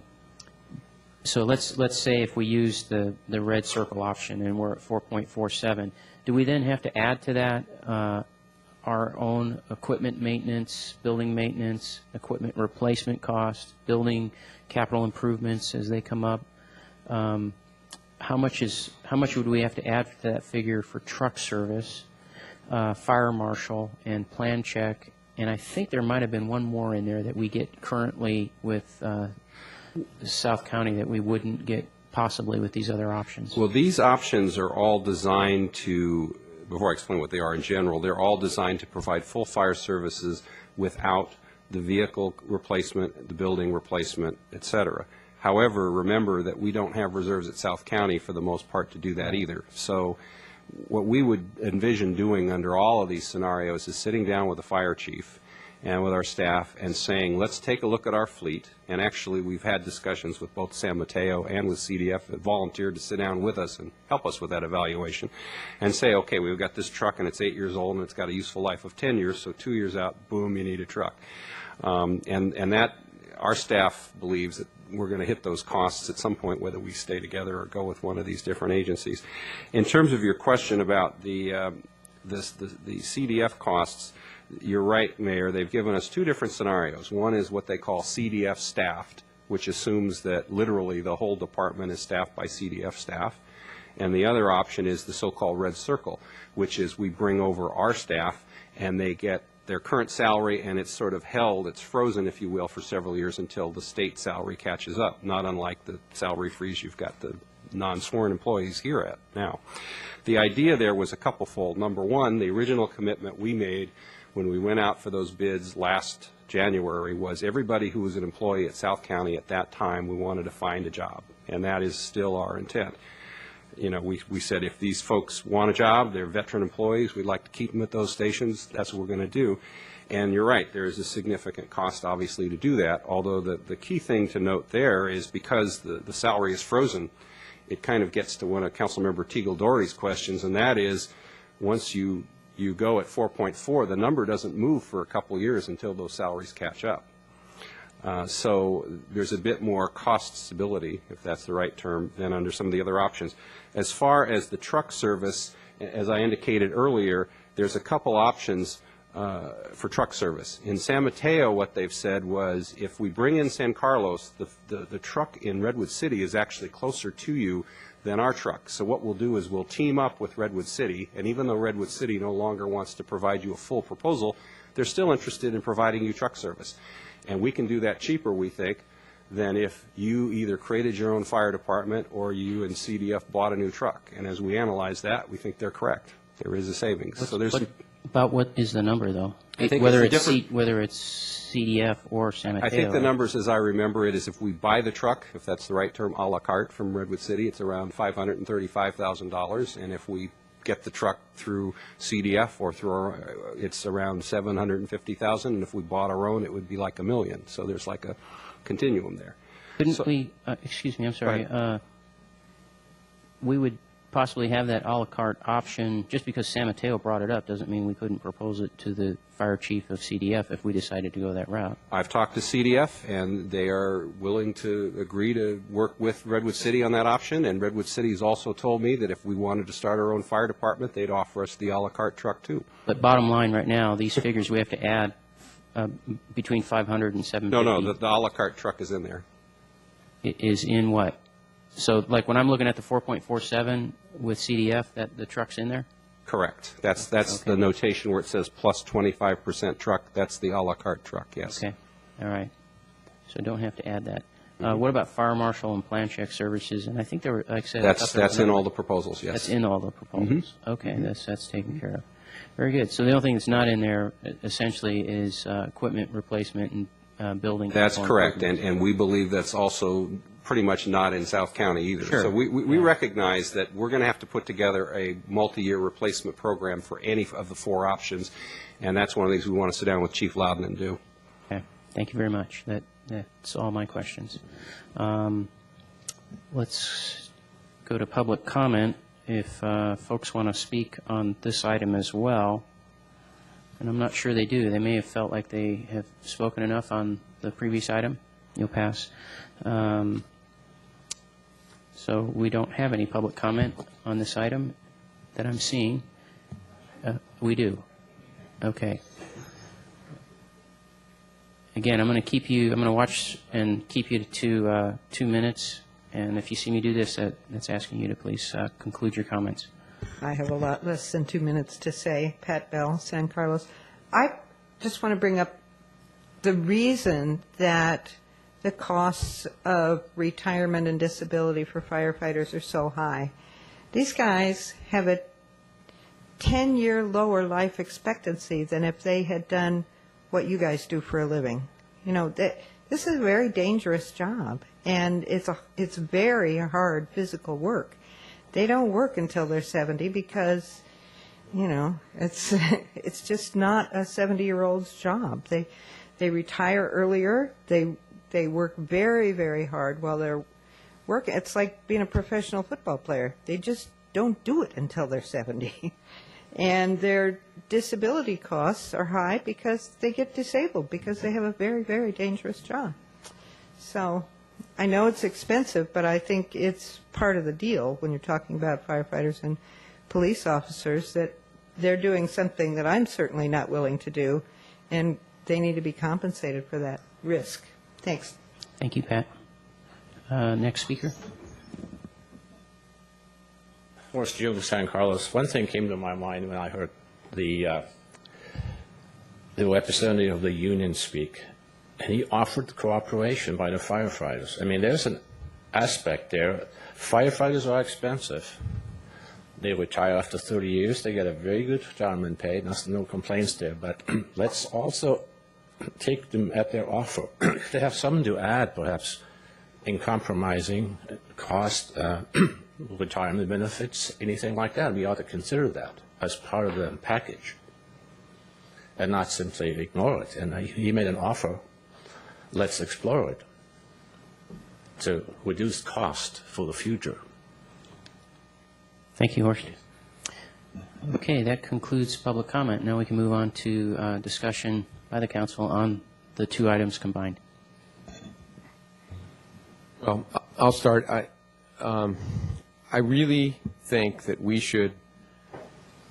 owe it to the city, we owe it to the firefighters, we owe it to the public, we owe it to ourselves to come to some sense of decision tonight whether we're willing to pay more for our fire service. If we're not, that's fine, but we should decide whether we are or not. That's one issue in my mind. If we're not, then what other choices do we have, be it San Mateo, CDF, or our own fire department? Personally, our own fire department is off the table for me, and quite honestly, it's going to be difficult for me. I can't fathom me voting for CDF. So I'm limiting my own vote. But regardless of that, I really feel that we should come to a consensus of whether we want to pay what we've, not because Matt and I are the brightest, you know, and the best here as two fellows who tried to work with two other folks to come up with some ideas, but it worked out that we ended up, theoretically, San Carlos ended up paying more money. And if that's not the consensus of the council, I can sleep tonight, and if it is, fine.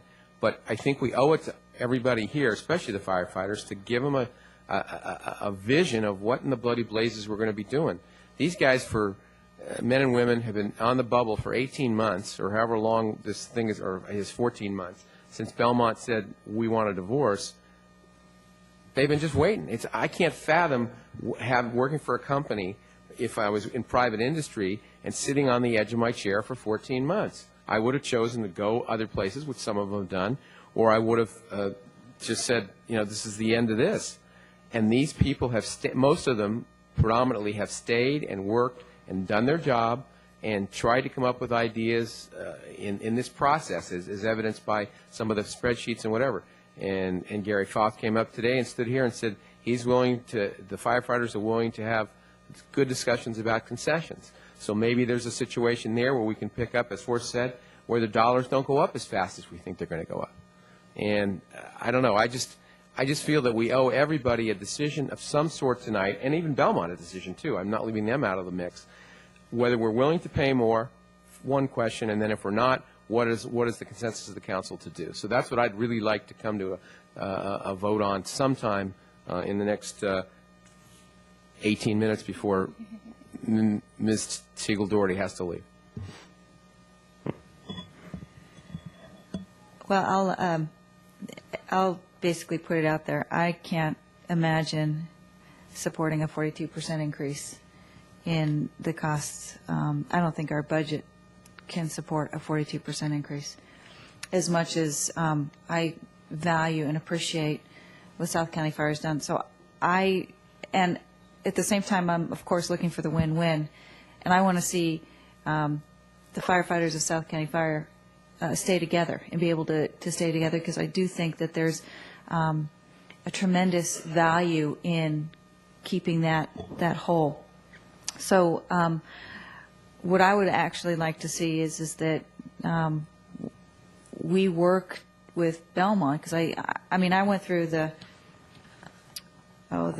list of alternatives, and it's not the lowest cost option. I agree with you. I don't think that I would support CDF, because to me it's not just a numbers game, which is I think what CDF is.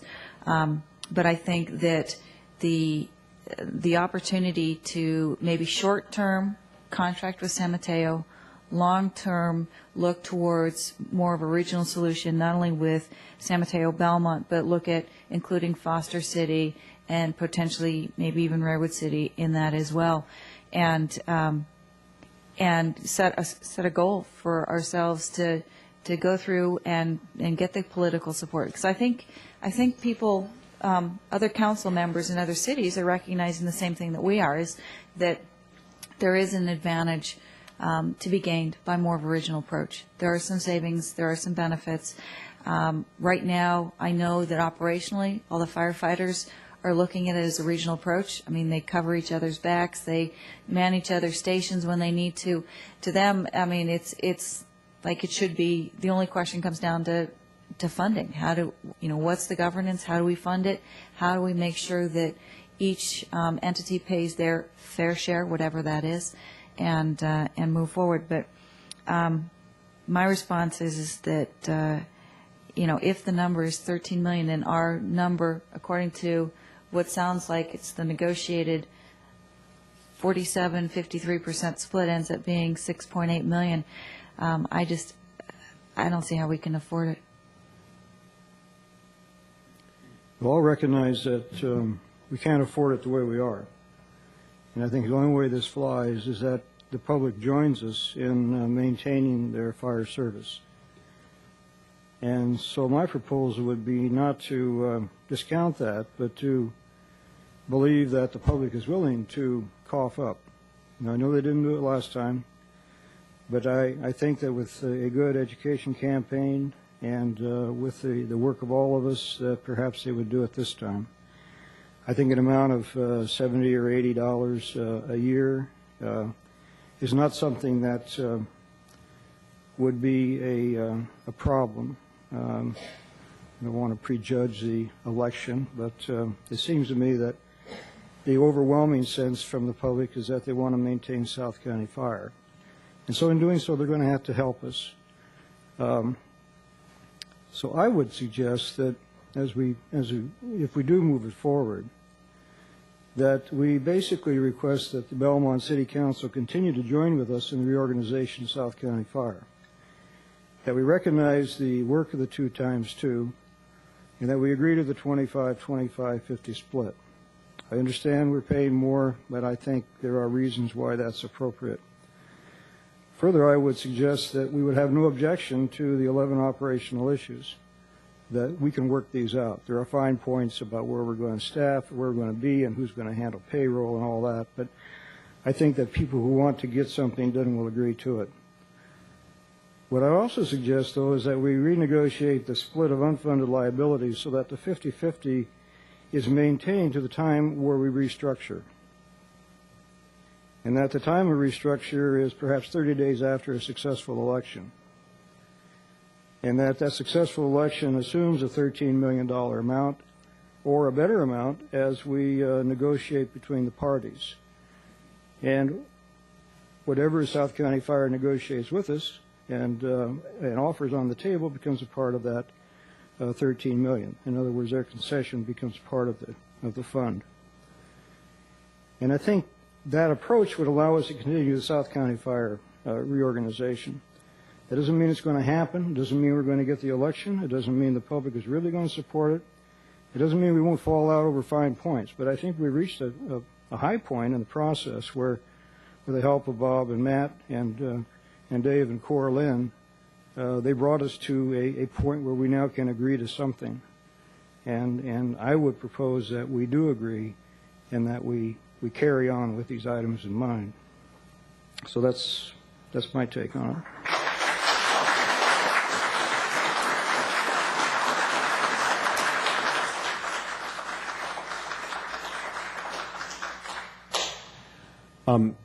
If it's okay if I speak, I've been Yes, patient it for about certainly is. 2 hours. So, first of all, I want to say I really appreciate the work that Councilmember Grisilli and Mayor Grocott have put into the 2+2. I think that I know it's been difficult, and you guys put in an enormous amount of time, and I appreciate that. I do think that for me, it's been trying to wrap my head around starting to think about this more as a genuine region and not about two cities. And I do think that some of the thinking that has been done by the 2x2 with the funding formula is starting to think how we handle this regionally is going to be ultimately an important step to whatever we end up doing in order to start to do fire service more economically in the long run. But I do want to speak for a moment on there's quality of service issues when it comes down to fire safety. And I know, Tom, you talked about this briefly, but I'd just like to sort of, just so everybody understands, because when we start to talk about assessment, we start to talk about we're going to ask people potentially to put up some money here. We are down 7 firefighters in South County. Right now, I think, I'm not sure I've really heard people get a grasp on how our current fire safety service standards are much lower than I think what we really want them to be, what the citizens want them to be. We have firefighters on forced OT, and I think over time that's a bad policy. We have no fire service at a Station 13 in San Carlos right now. We've got an engine there that can't be used because it's not staffed. We have no paramedic service at a Station 16. If you think about response times in San Carlos and you talk about those services being down, I don't think that's a conscionable way to do fire safety, because it's at premium. We all rely on it. The hazmat that is in San Carlos, I think, is a very valuable aspect of South County Fire. We have to figure out a way to get it paid for, and it seems like there may be a couple of ideas on how to do it, but I think we have to get it paid for. But I think it's an advantage that it's in San Carlos, and that it needs to stay in San Carlos, or in South County Fire, excuse me. There's currently a truck service in town. I think we have a large commercial population here, and I think that it's important that that truck service is regionally close to the commercial. I think if we discuss an assessment, it's effectively a referendum on this idea. I think that I'm not hearing anybody saying that they think CDF necessarily is the best way to go. Well, the way I look at this, with unfunded liabilities, no reserve funding, and to me, it's terrible that we don't have funding for the maintenance and where we need to go with this stuff. I think if CDF doesn't have support, then any one of these other scenarios is going to have to take some sort of an assessment to properly fund this in a way that we all feel confident that we can speak to the next 5 to 10 years and say we're doing the right thing by having the right amount of funding for fire. And I think that's something that we have to come to terms with as a city. And I think it's a quality of life decision. I think there's times when you make your decision, you have the lowest bid, and then you have quality of service. And the South County quality of service has been as good as it possibly can be. The firefighters in the last 14 months have put unbelievable amount of effort into this whole thing. And to me, South County is what, if quality of life in San Carlos is, let's say it's 50 things, 60 things, it's an element of that. And at what point do you start letting quality of life erode? Quality of life comes at a price, and I think that this is one of those elements that comes at a price. And I think it's an important price. I also think the local decision-making, we're seeing it right here tonight, honestly. San Mateo varied by $400,000 in the blink of an eye. We're all sitting here talking about where we have an engaged 2+2 for a regional fire thing, regional fire service, that we can actually have discussion on what do we need to do next, and we're all a part of that decision-making process. And my concern about consolidating or having fire service with one of these other services is we really don't have a voice at the table. And I personally don't feel that comfortable with that. So I think the South County firefighters and I have come up with some concessions that I think shows an amazing amount of dedication to our community, and it's part of what I think we all respond to and what we've been hearing from the citizens. So I think Tom pragmatically laid out some of those next steps. I agree with him, and I think South County is important to the quality of life in San Carlos.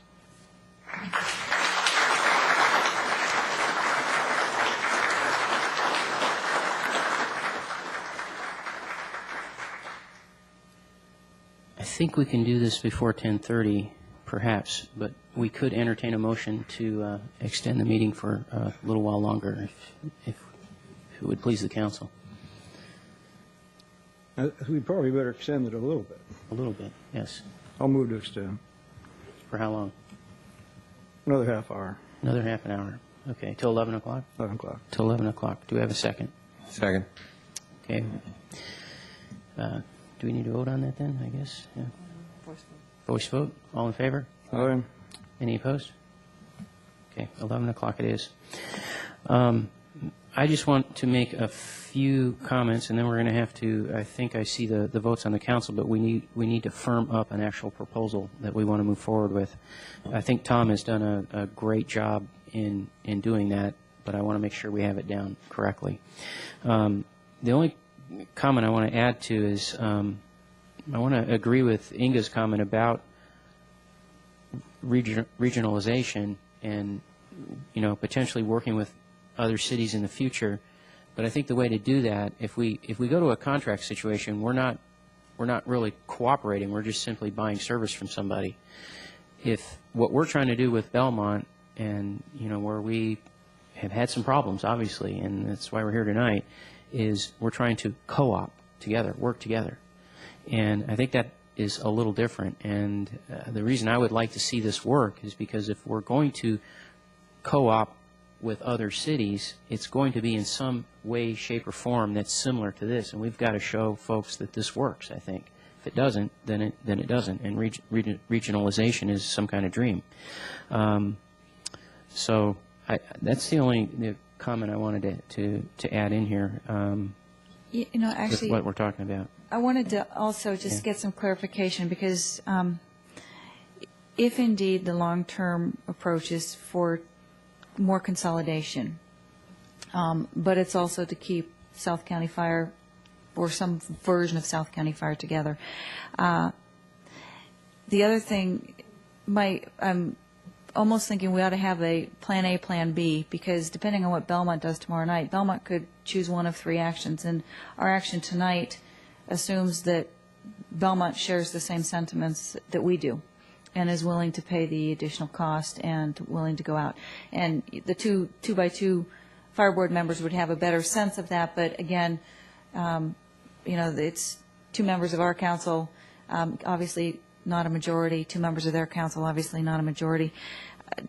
Does it make sense to sort of be thinking about an alternative that would basically recognize that Belmont may choose to go with the San Mateo option, because that provides them with, sort of more of an original approach, or, they may choose to do that, and if so, that we can go ahead and work with Belmont to look at keeping South County together under contract to San Mateo?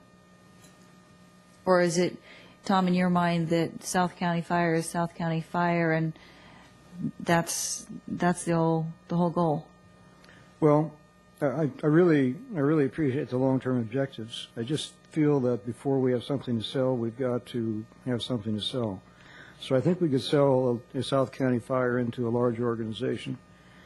And from what I've heard from the firefighters and the unions over the years, it seems to me that there's a lot of feeling about something much larger, like 2 fire departments in the county, or even 1, I heard at one point. But I think before we do that, we need to restructure and make what we have work. I do think that as we continue the process with Belmont, recognizing that there may not be a satisfactory conclusion, in my mind, there would not be a conclusion if the assessment didn't go through. That we need to continue the wind-up process. We need to continue meeting to talk about what we're going to do with the assets, as Brian told us before. I think we need to continue to negotiate with CDF. I really don't see an option other than CDF unless Redwood City would suddenly turn up and do us big favors. I don't know where else we go if we don't go South County Fire. I don't think we're going to go in-house. So I think we need to continue the discussion process, although I would hope that we don't have to use it. I hope that we could maintain our group as it is. I do think also when we're talking about assessment, we need to work out the language so there is flexibility, so we can, if we want to expand to greater consolidation as a regional, as South County, that we have that flexibility without having to go back to the voters.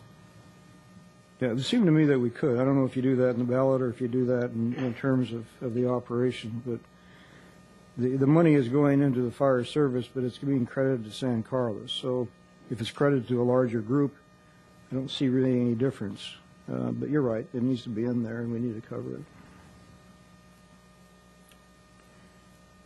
Okay. I'm going to speak somewhat to Inga's point. I can see your concerns about Plan B, Plan C, so forth, because you're right. Tomorrow night, ostensibly, Belmont could say, we're going to still do our own fire department or whatever. But I think I heard Brian say, not that we have a lot of time, but we do have future council meetings where we were going to look at this issue, and we would have that opportunity. Is that true? That's correct. The original timeline was the first meeting in March. Okay, thank you. So at that time, we can play off of what Belmont does tomorrow night and look at that. Okay. I think we need some type of, like I said, I think Tom summed it up pretty well, but we need some kind of proposal. Let me put it in form of a motion. Yes, sir. We would move that our city council would request that the Belmont City Council continue to join with us to reorganize South County Fire. And in doing so, we recognize the work of the 2x2, and we, the San Carlos City Council, agree to the 25-25-50 fee split. We have no objection to the 11 operational issues, assuming that the details will be worked out with either the councils working together or the 2x2 together. Further, that we'll negotiate the split of unfunded liabilities so that the 50-50 split remains until the time of restructure is complete and effective. In other words, what happens to the allocation process does not change until we're actually restructured. And further, that which excuse me, Tom, which assumes the passage of the assessment. That's correct. And further, that the restructure is effective, let's say 30 days or whatever appropriate day after the assessment is successful, and that the assessment will be based on a $13 million amount or a better number if all parties agree, and we assume that South County Fire would join with us in the process of determining that amount. Okay, thank you. That is a motion by Vice Mayor Tom Davids. Do I have a second? Second. Yes, sir. Just a point of clarification. Yes. On the point with respect to the 50-50 split and when that occurs, there are two issues that we need clarification on. One relates to the unfunded liabilities, which currently have accrued based upon activities to date, could total anywhere between $13.5 million and $16 million or more. We don't have a final number on that. Currently, the understanding would be that that would be a 50-50 split. Is it the intent of the motion that that split be altered at 53-47 ratio after a successful vote? I mean, would we be maintaining the 50-50 split on the existing liabilities and only changing the 53-47% formula as it applies to the operational expenses carrying forward? The latter would be my intention. We live under our present organizational process until we have authority to change it, and authority really is delivered to us with the assessment when the money comes in. So, yes, I would consider the second option.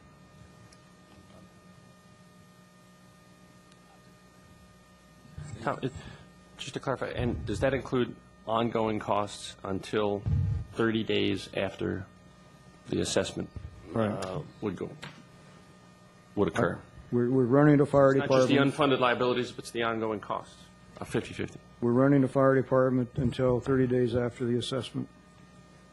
And we're doing it within the current rules. Which also, I'm going to ask for clarification to your motion, Tom, that if the assessment fails and we have to then look again at dissolution, we would maintain the current JPA agreement, 50-50 split on, Yeah, I wouldn't, all items. Yeah. If it Okay. fails, then the current agreement doesn't change. Okay. Maybe the last item, the JPA, which is scheduled to expire June 30. Do you want to put something in the motion recommending to that it be that termination be extended to January 1, 2007, to give you more time to have all these things occur? Yeah, we're gonna You're going to have to. we're gonna have to do that. Yeah. Yeah, your earliest for the election would be August. So I would concur with the city attorney. So the first of the year gives us time to resolve outstanding issues. Through the city attorney, does that, if both cities agree, you can't extend it? Yes. But both cities have to agree? That's correct. Okay. I think we're clear on the motion now. Thank you, Tom, very much. We still looking for a second, or do we have a second from Bob? And you're okay with the clarifications and so forth? Okay, roll call. Councilmember Davis? Yes. Councilmember Grisilli? Yes. Councilmember Lewis? Yes. Councilmember Teagle Doherty? Yes. Mayor Grocott? Yes.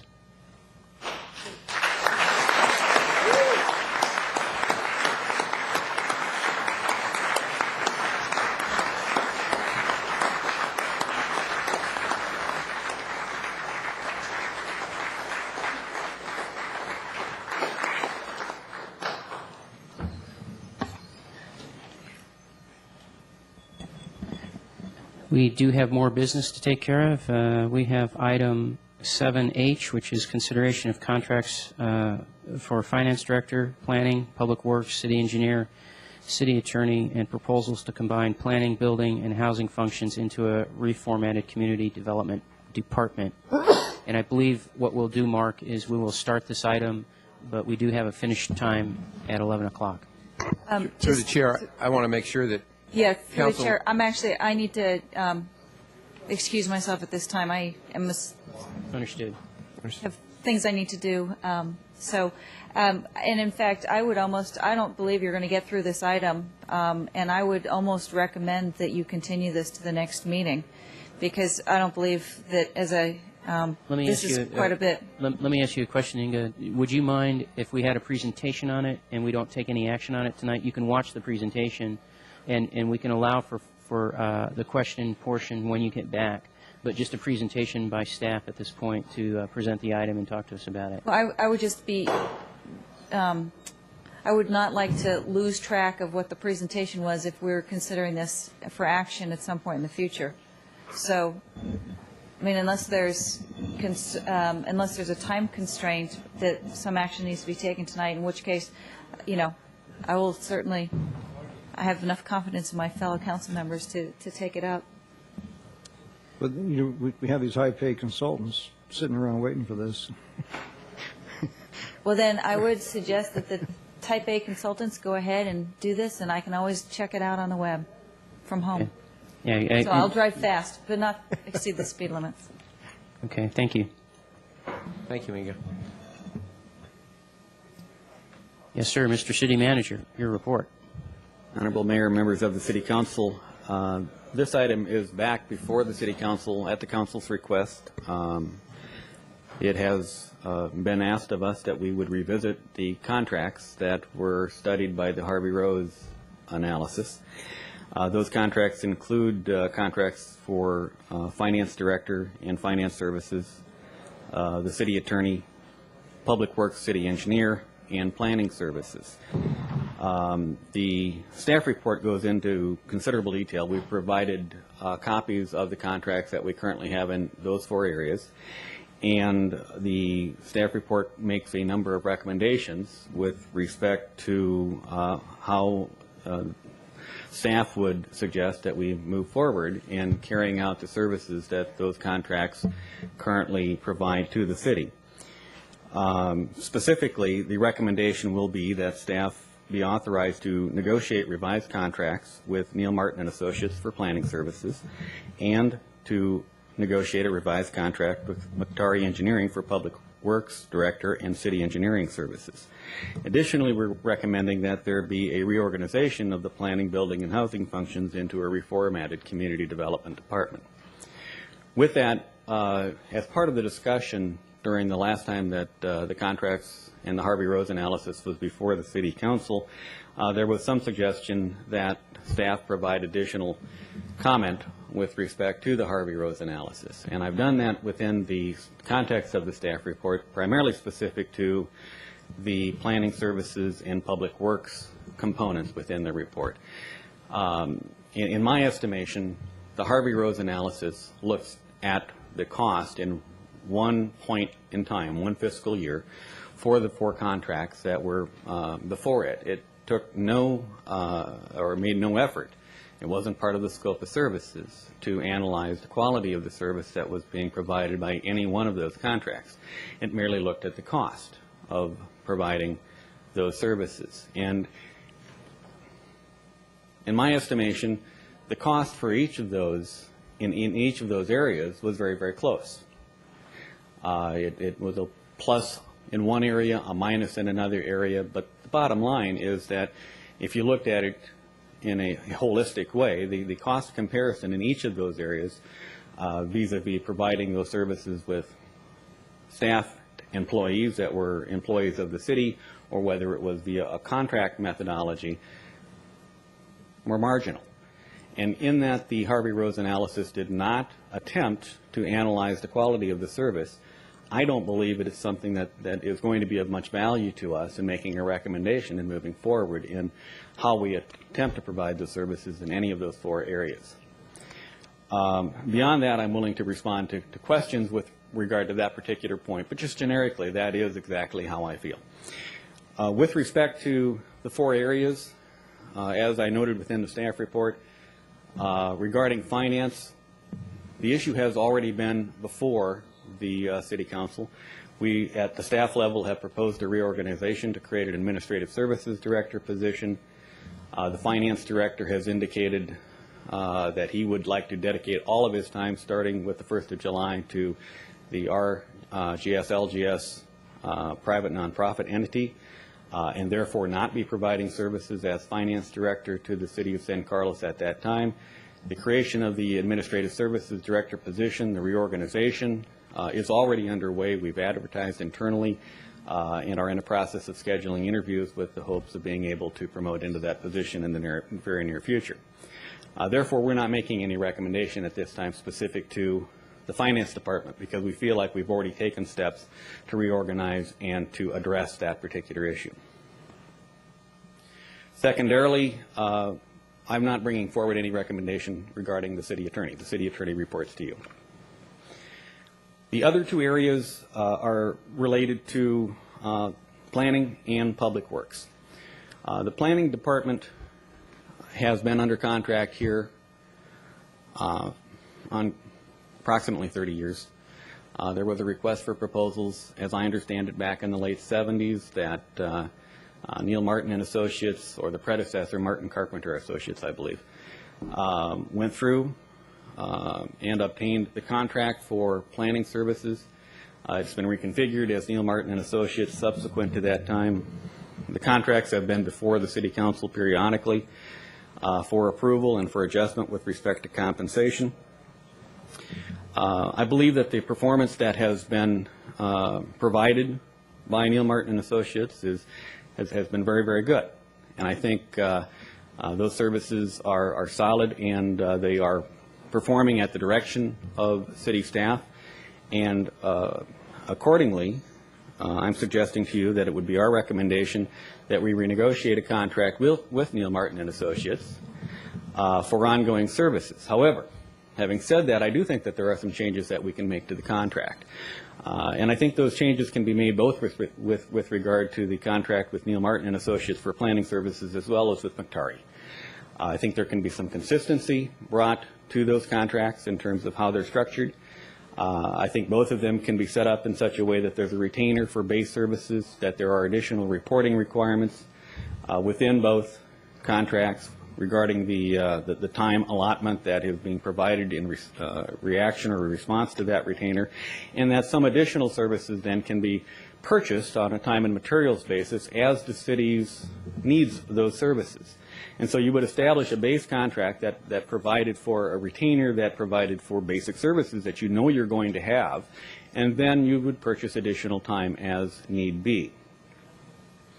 The other thing that I would mention with regard to both of those contracts, if there are any concerns with regards to the motivation of those contractors, I think you can build in to the contract some safeguards in terms of checks and balances with regard to the kinds of activities that those contractors are eligible to apply for. One example of that might be, for example, in the planning arena, if there's a desire that they provide basic planning services to handle applications and the ongoing day-to-day activities of planning services within the city, you might have a restriction within the contract that they're simply not eligible to apply for or participate in the rewrite of the general plan, which is a large, involved project that you may want some kind of a check that would suggest that they simply aren't eligible for that kind of activity. The same kind of safeguards or checks and balances can be built into the public works contract if you so choose. And if that is the direction of the council, and I think we would recommend that staff would endeavor to negotiate the contracts with both entities, with both public works and planning, with those kinds of safeguards and checks and balances in mind. With regard to the Neil Martin and Associates contract, in addition to that, it plays into, and the reason I'm bringing forward the reorganization at this time is because they're related. The city currently has a vacant community development director position. That's the title. In practice, that position's job description is pretty much geared towards being an economic development director person.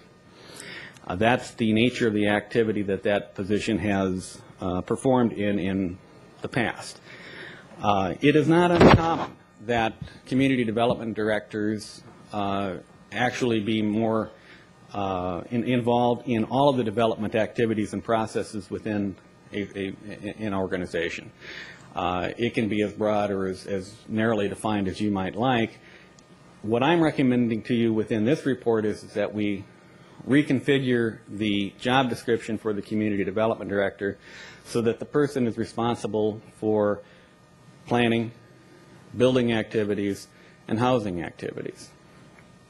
So we would endeavor to actually hire a community development director, fill the vacant position that currently is funded within your budget, but fill that position with a planner, a planner by education, a planner by trade, that then would supervise the planning function, supervise the building function and supervise the housing function. The housing function currently is part of the Economic Development Director and Housing Director job description. So I'm proposing that we split those functions, move the housing into the Community Development Department, move the Economic Development function into the City Manager's office.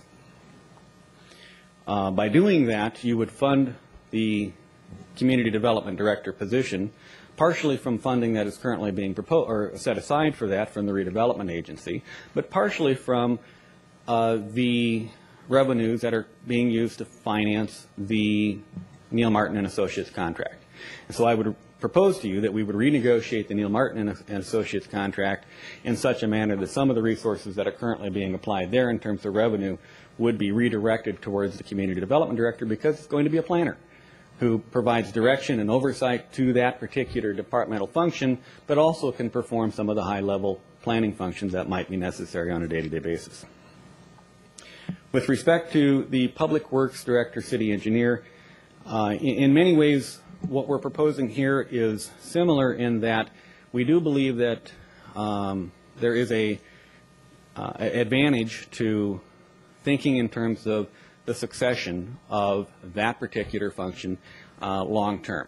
Mr. Mukhtari with Mukhtari Engineering has indicated that his commitment to the city would extend for another 2 years through June of 2008. Mr. Mukhtari has an extensive history with this city. He's an experienced and quality engineer that has performed, I think, admirably in that position, and staff believes that there's enough history there and accomplishment and experience that it would be worthwhile for this city to try and think in terms of succession planning and bringing somebody on board that can effectuate a transfer of that knowledge and experience in moving forward.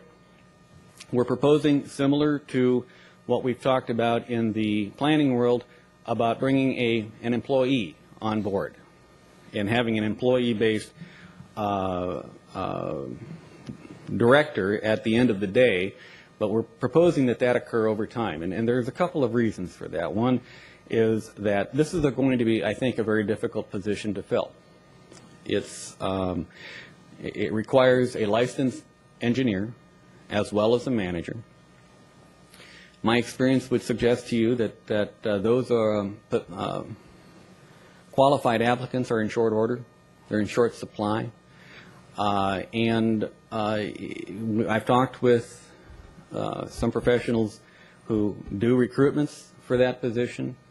While there is the thought that it is possible to find a senior engineer that can fill that capacity, it probably is not going to be an easy task, and it is something that we're going to have to one, look at in terms of financing, two, look at in terms of the recruitment, and three, find somebody that is able to integrate themselves into this system, learn the processes that we have in place and all of the history and the like, and hopefully be able to assume the responsibilities of that position over time. We think that by proposing it in the way that we have, that we're providing for a succession plan, that we're providing for a plan that allows for a transition in a reasonable and stable manner that is going to serve the city in the best interest in the long term. That outlines the general concept of what I'm proposing to you at this juncture. I think that it is something that we can bring forward to you within the budget process and finance in a reasonable fashion. It is something that we can implement, I think, in a transitionary mode that will serve the city well over the next 6 months to 2 year time frame. I'd be happy to address any questions that the council might have. I'm going to ask council if we might, we're running tight on the time if we're actually going to adjourn it at 11, which was the motion, unless we want to amend that motion or have a new motion to extend us beyond that time. Like I say, we're getting tight. I do also have public comment on this item from 2 individuals, and I also would like to leave time for public comment as a public comment item, so I'm adding that all up, and that looks like about 6 minutes, which is about all the time we have. Now, as far as this item itself, we could continue it and then have questions and so forth at that time. I did want to give Mark the opportunity to speak on this because it will save us time at a future council meeting because his presentation could be a little bit briefer. And like I say, Inga could watch this at home on the television. And certainly at the staff level, we would defer to the council as to the timing by which that you would like to make a decision on this matter. However, I would say that from the staff perspective, there is a desire that we deal with this issue. It has been something that has been before this city for an awfully long time.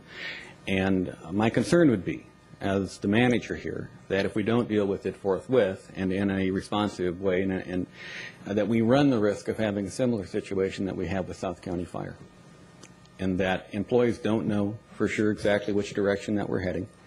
And I just would encourage us that if we need to continue this for a couple of weeks, certainly we understand it's not something that we would necessarily recommend. But it is something that I think that we need to address and deal with and put it behind us so that we can get on with the real work of the day. I'd make a motion. I don't know if there's a second, but I'll make the motion that we extend it to 11:30. I'll second. We'll have to take a vote on that. Okay, Mr. Lewis? He's going to have to vote. Was that an offer for discussion?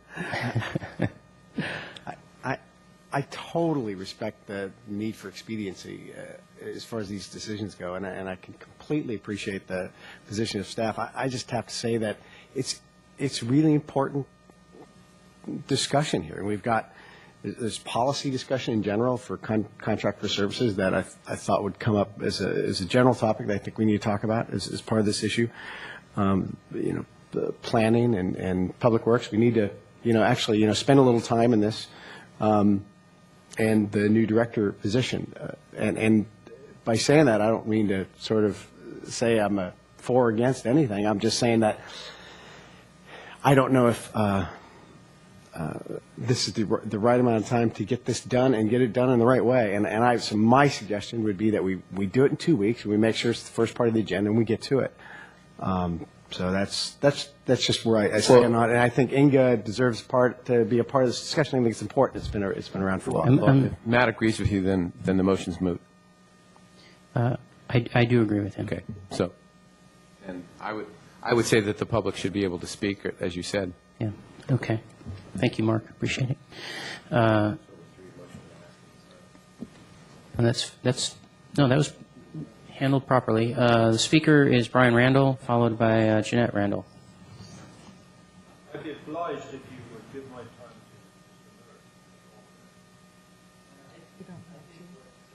to. You don't have to give time. You can just refrain from coming up, and Mr. Miller can come up if he likes and speak. Yes, I know, and I have your card for that. Yeah. Does your wife, Jeanette, want to speak on this item? No. Okay. So we only have one public speaker, and if it's till 2 weeks from now, yes. Okay. So we can bring this item to not a conclusion, but we can postpone this item to the next council meeting 2 weeks out. So we will do that. Our next item then is public comment for items that are not on the posted agenda. Mr. Randall.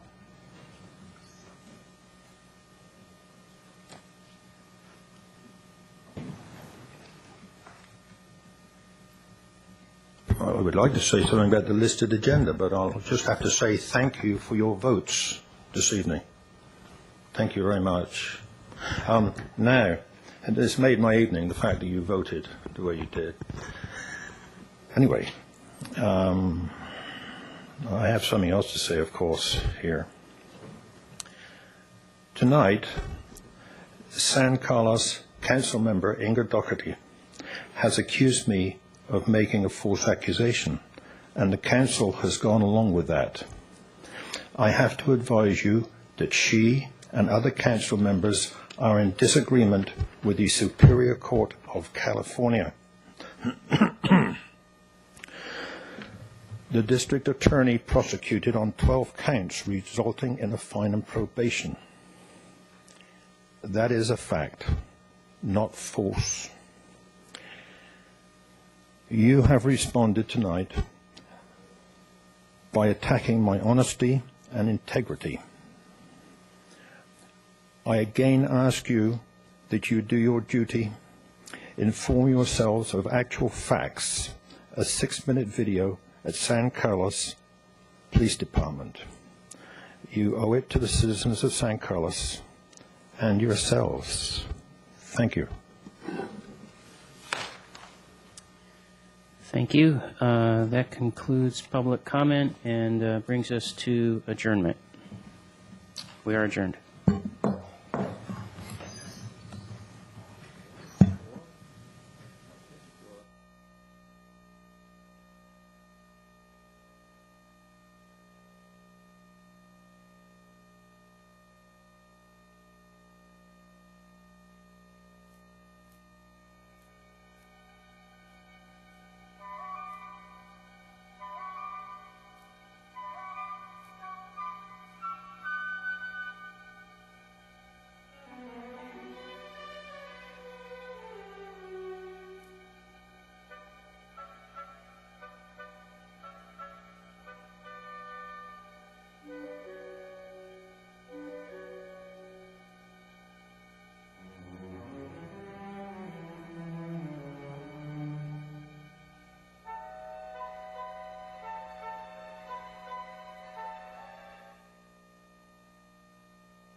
You're watching San Carlos Government Television, cable channel 27.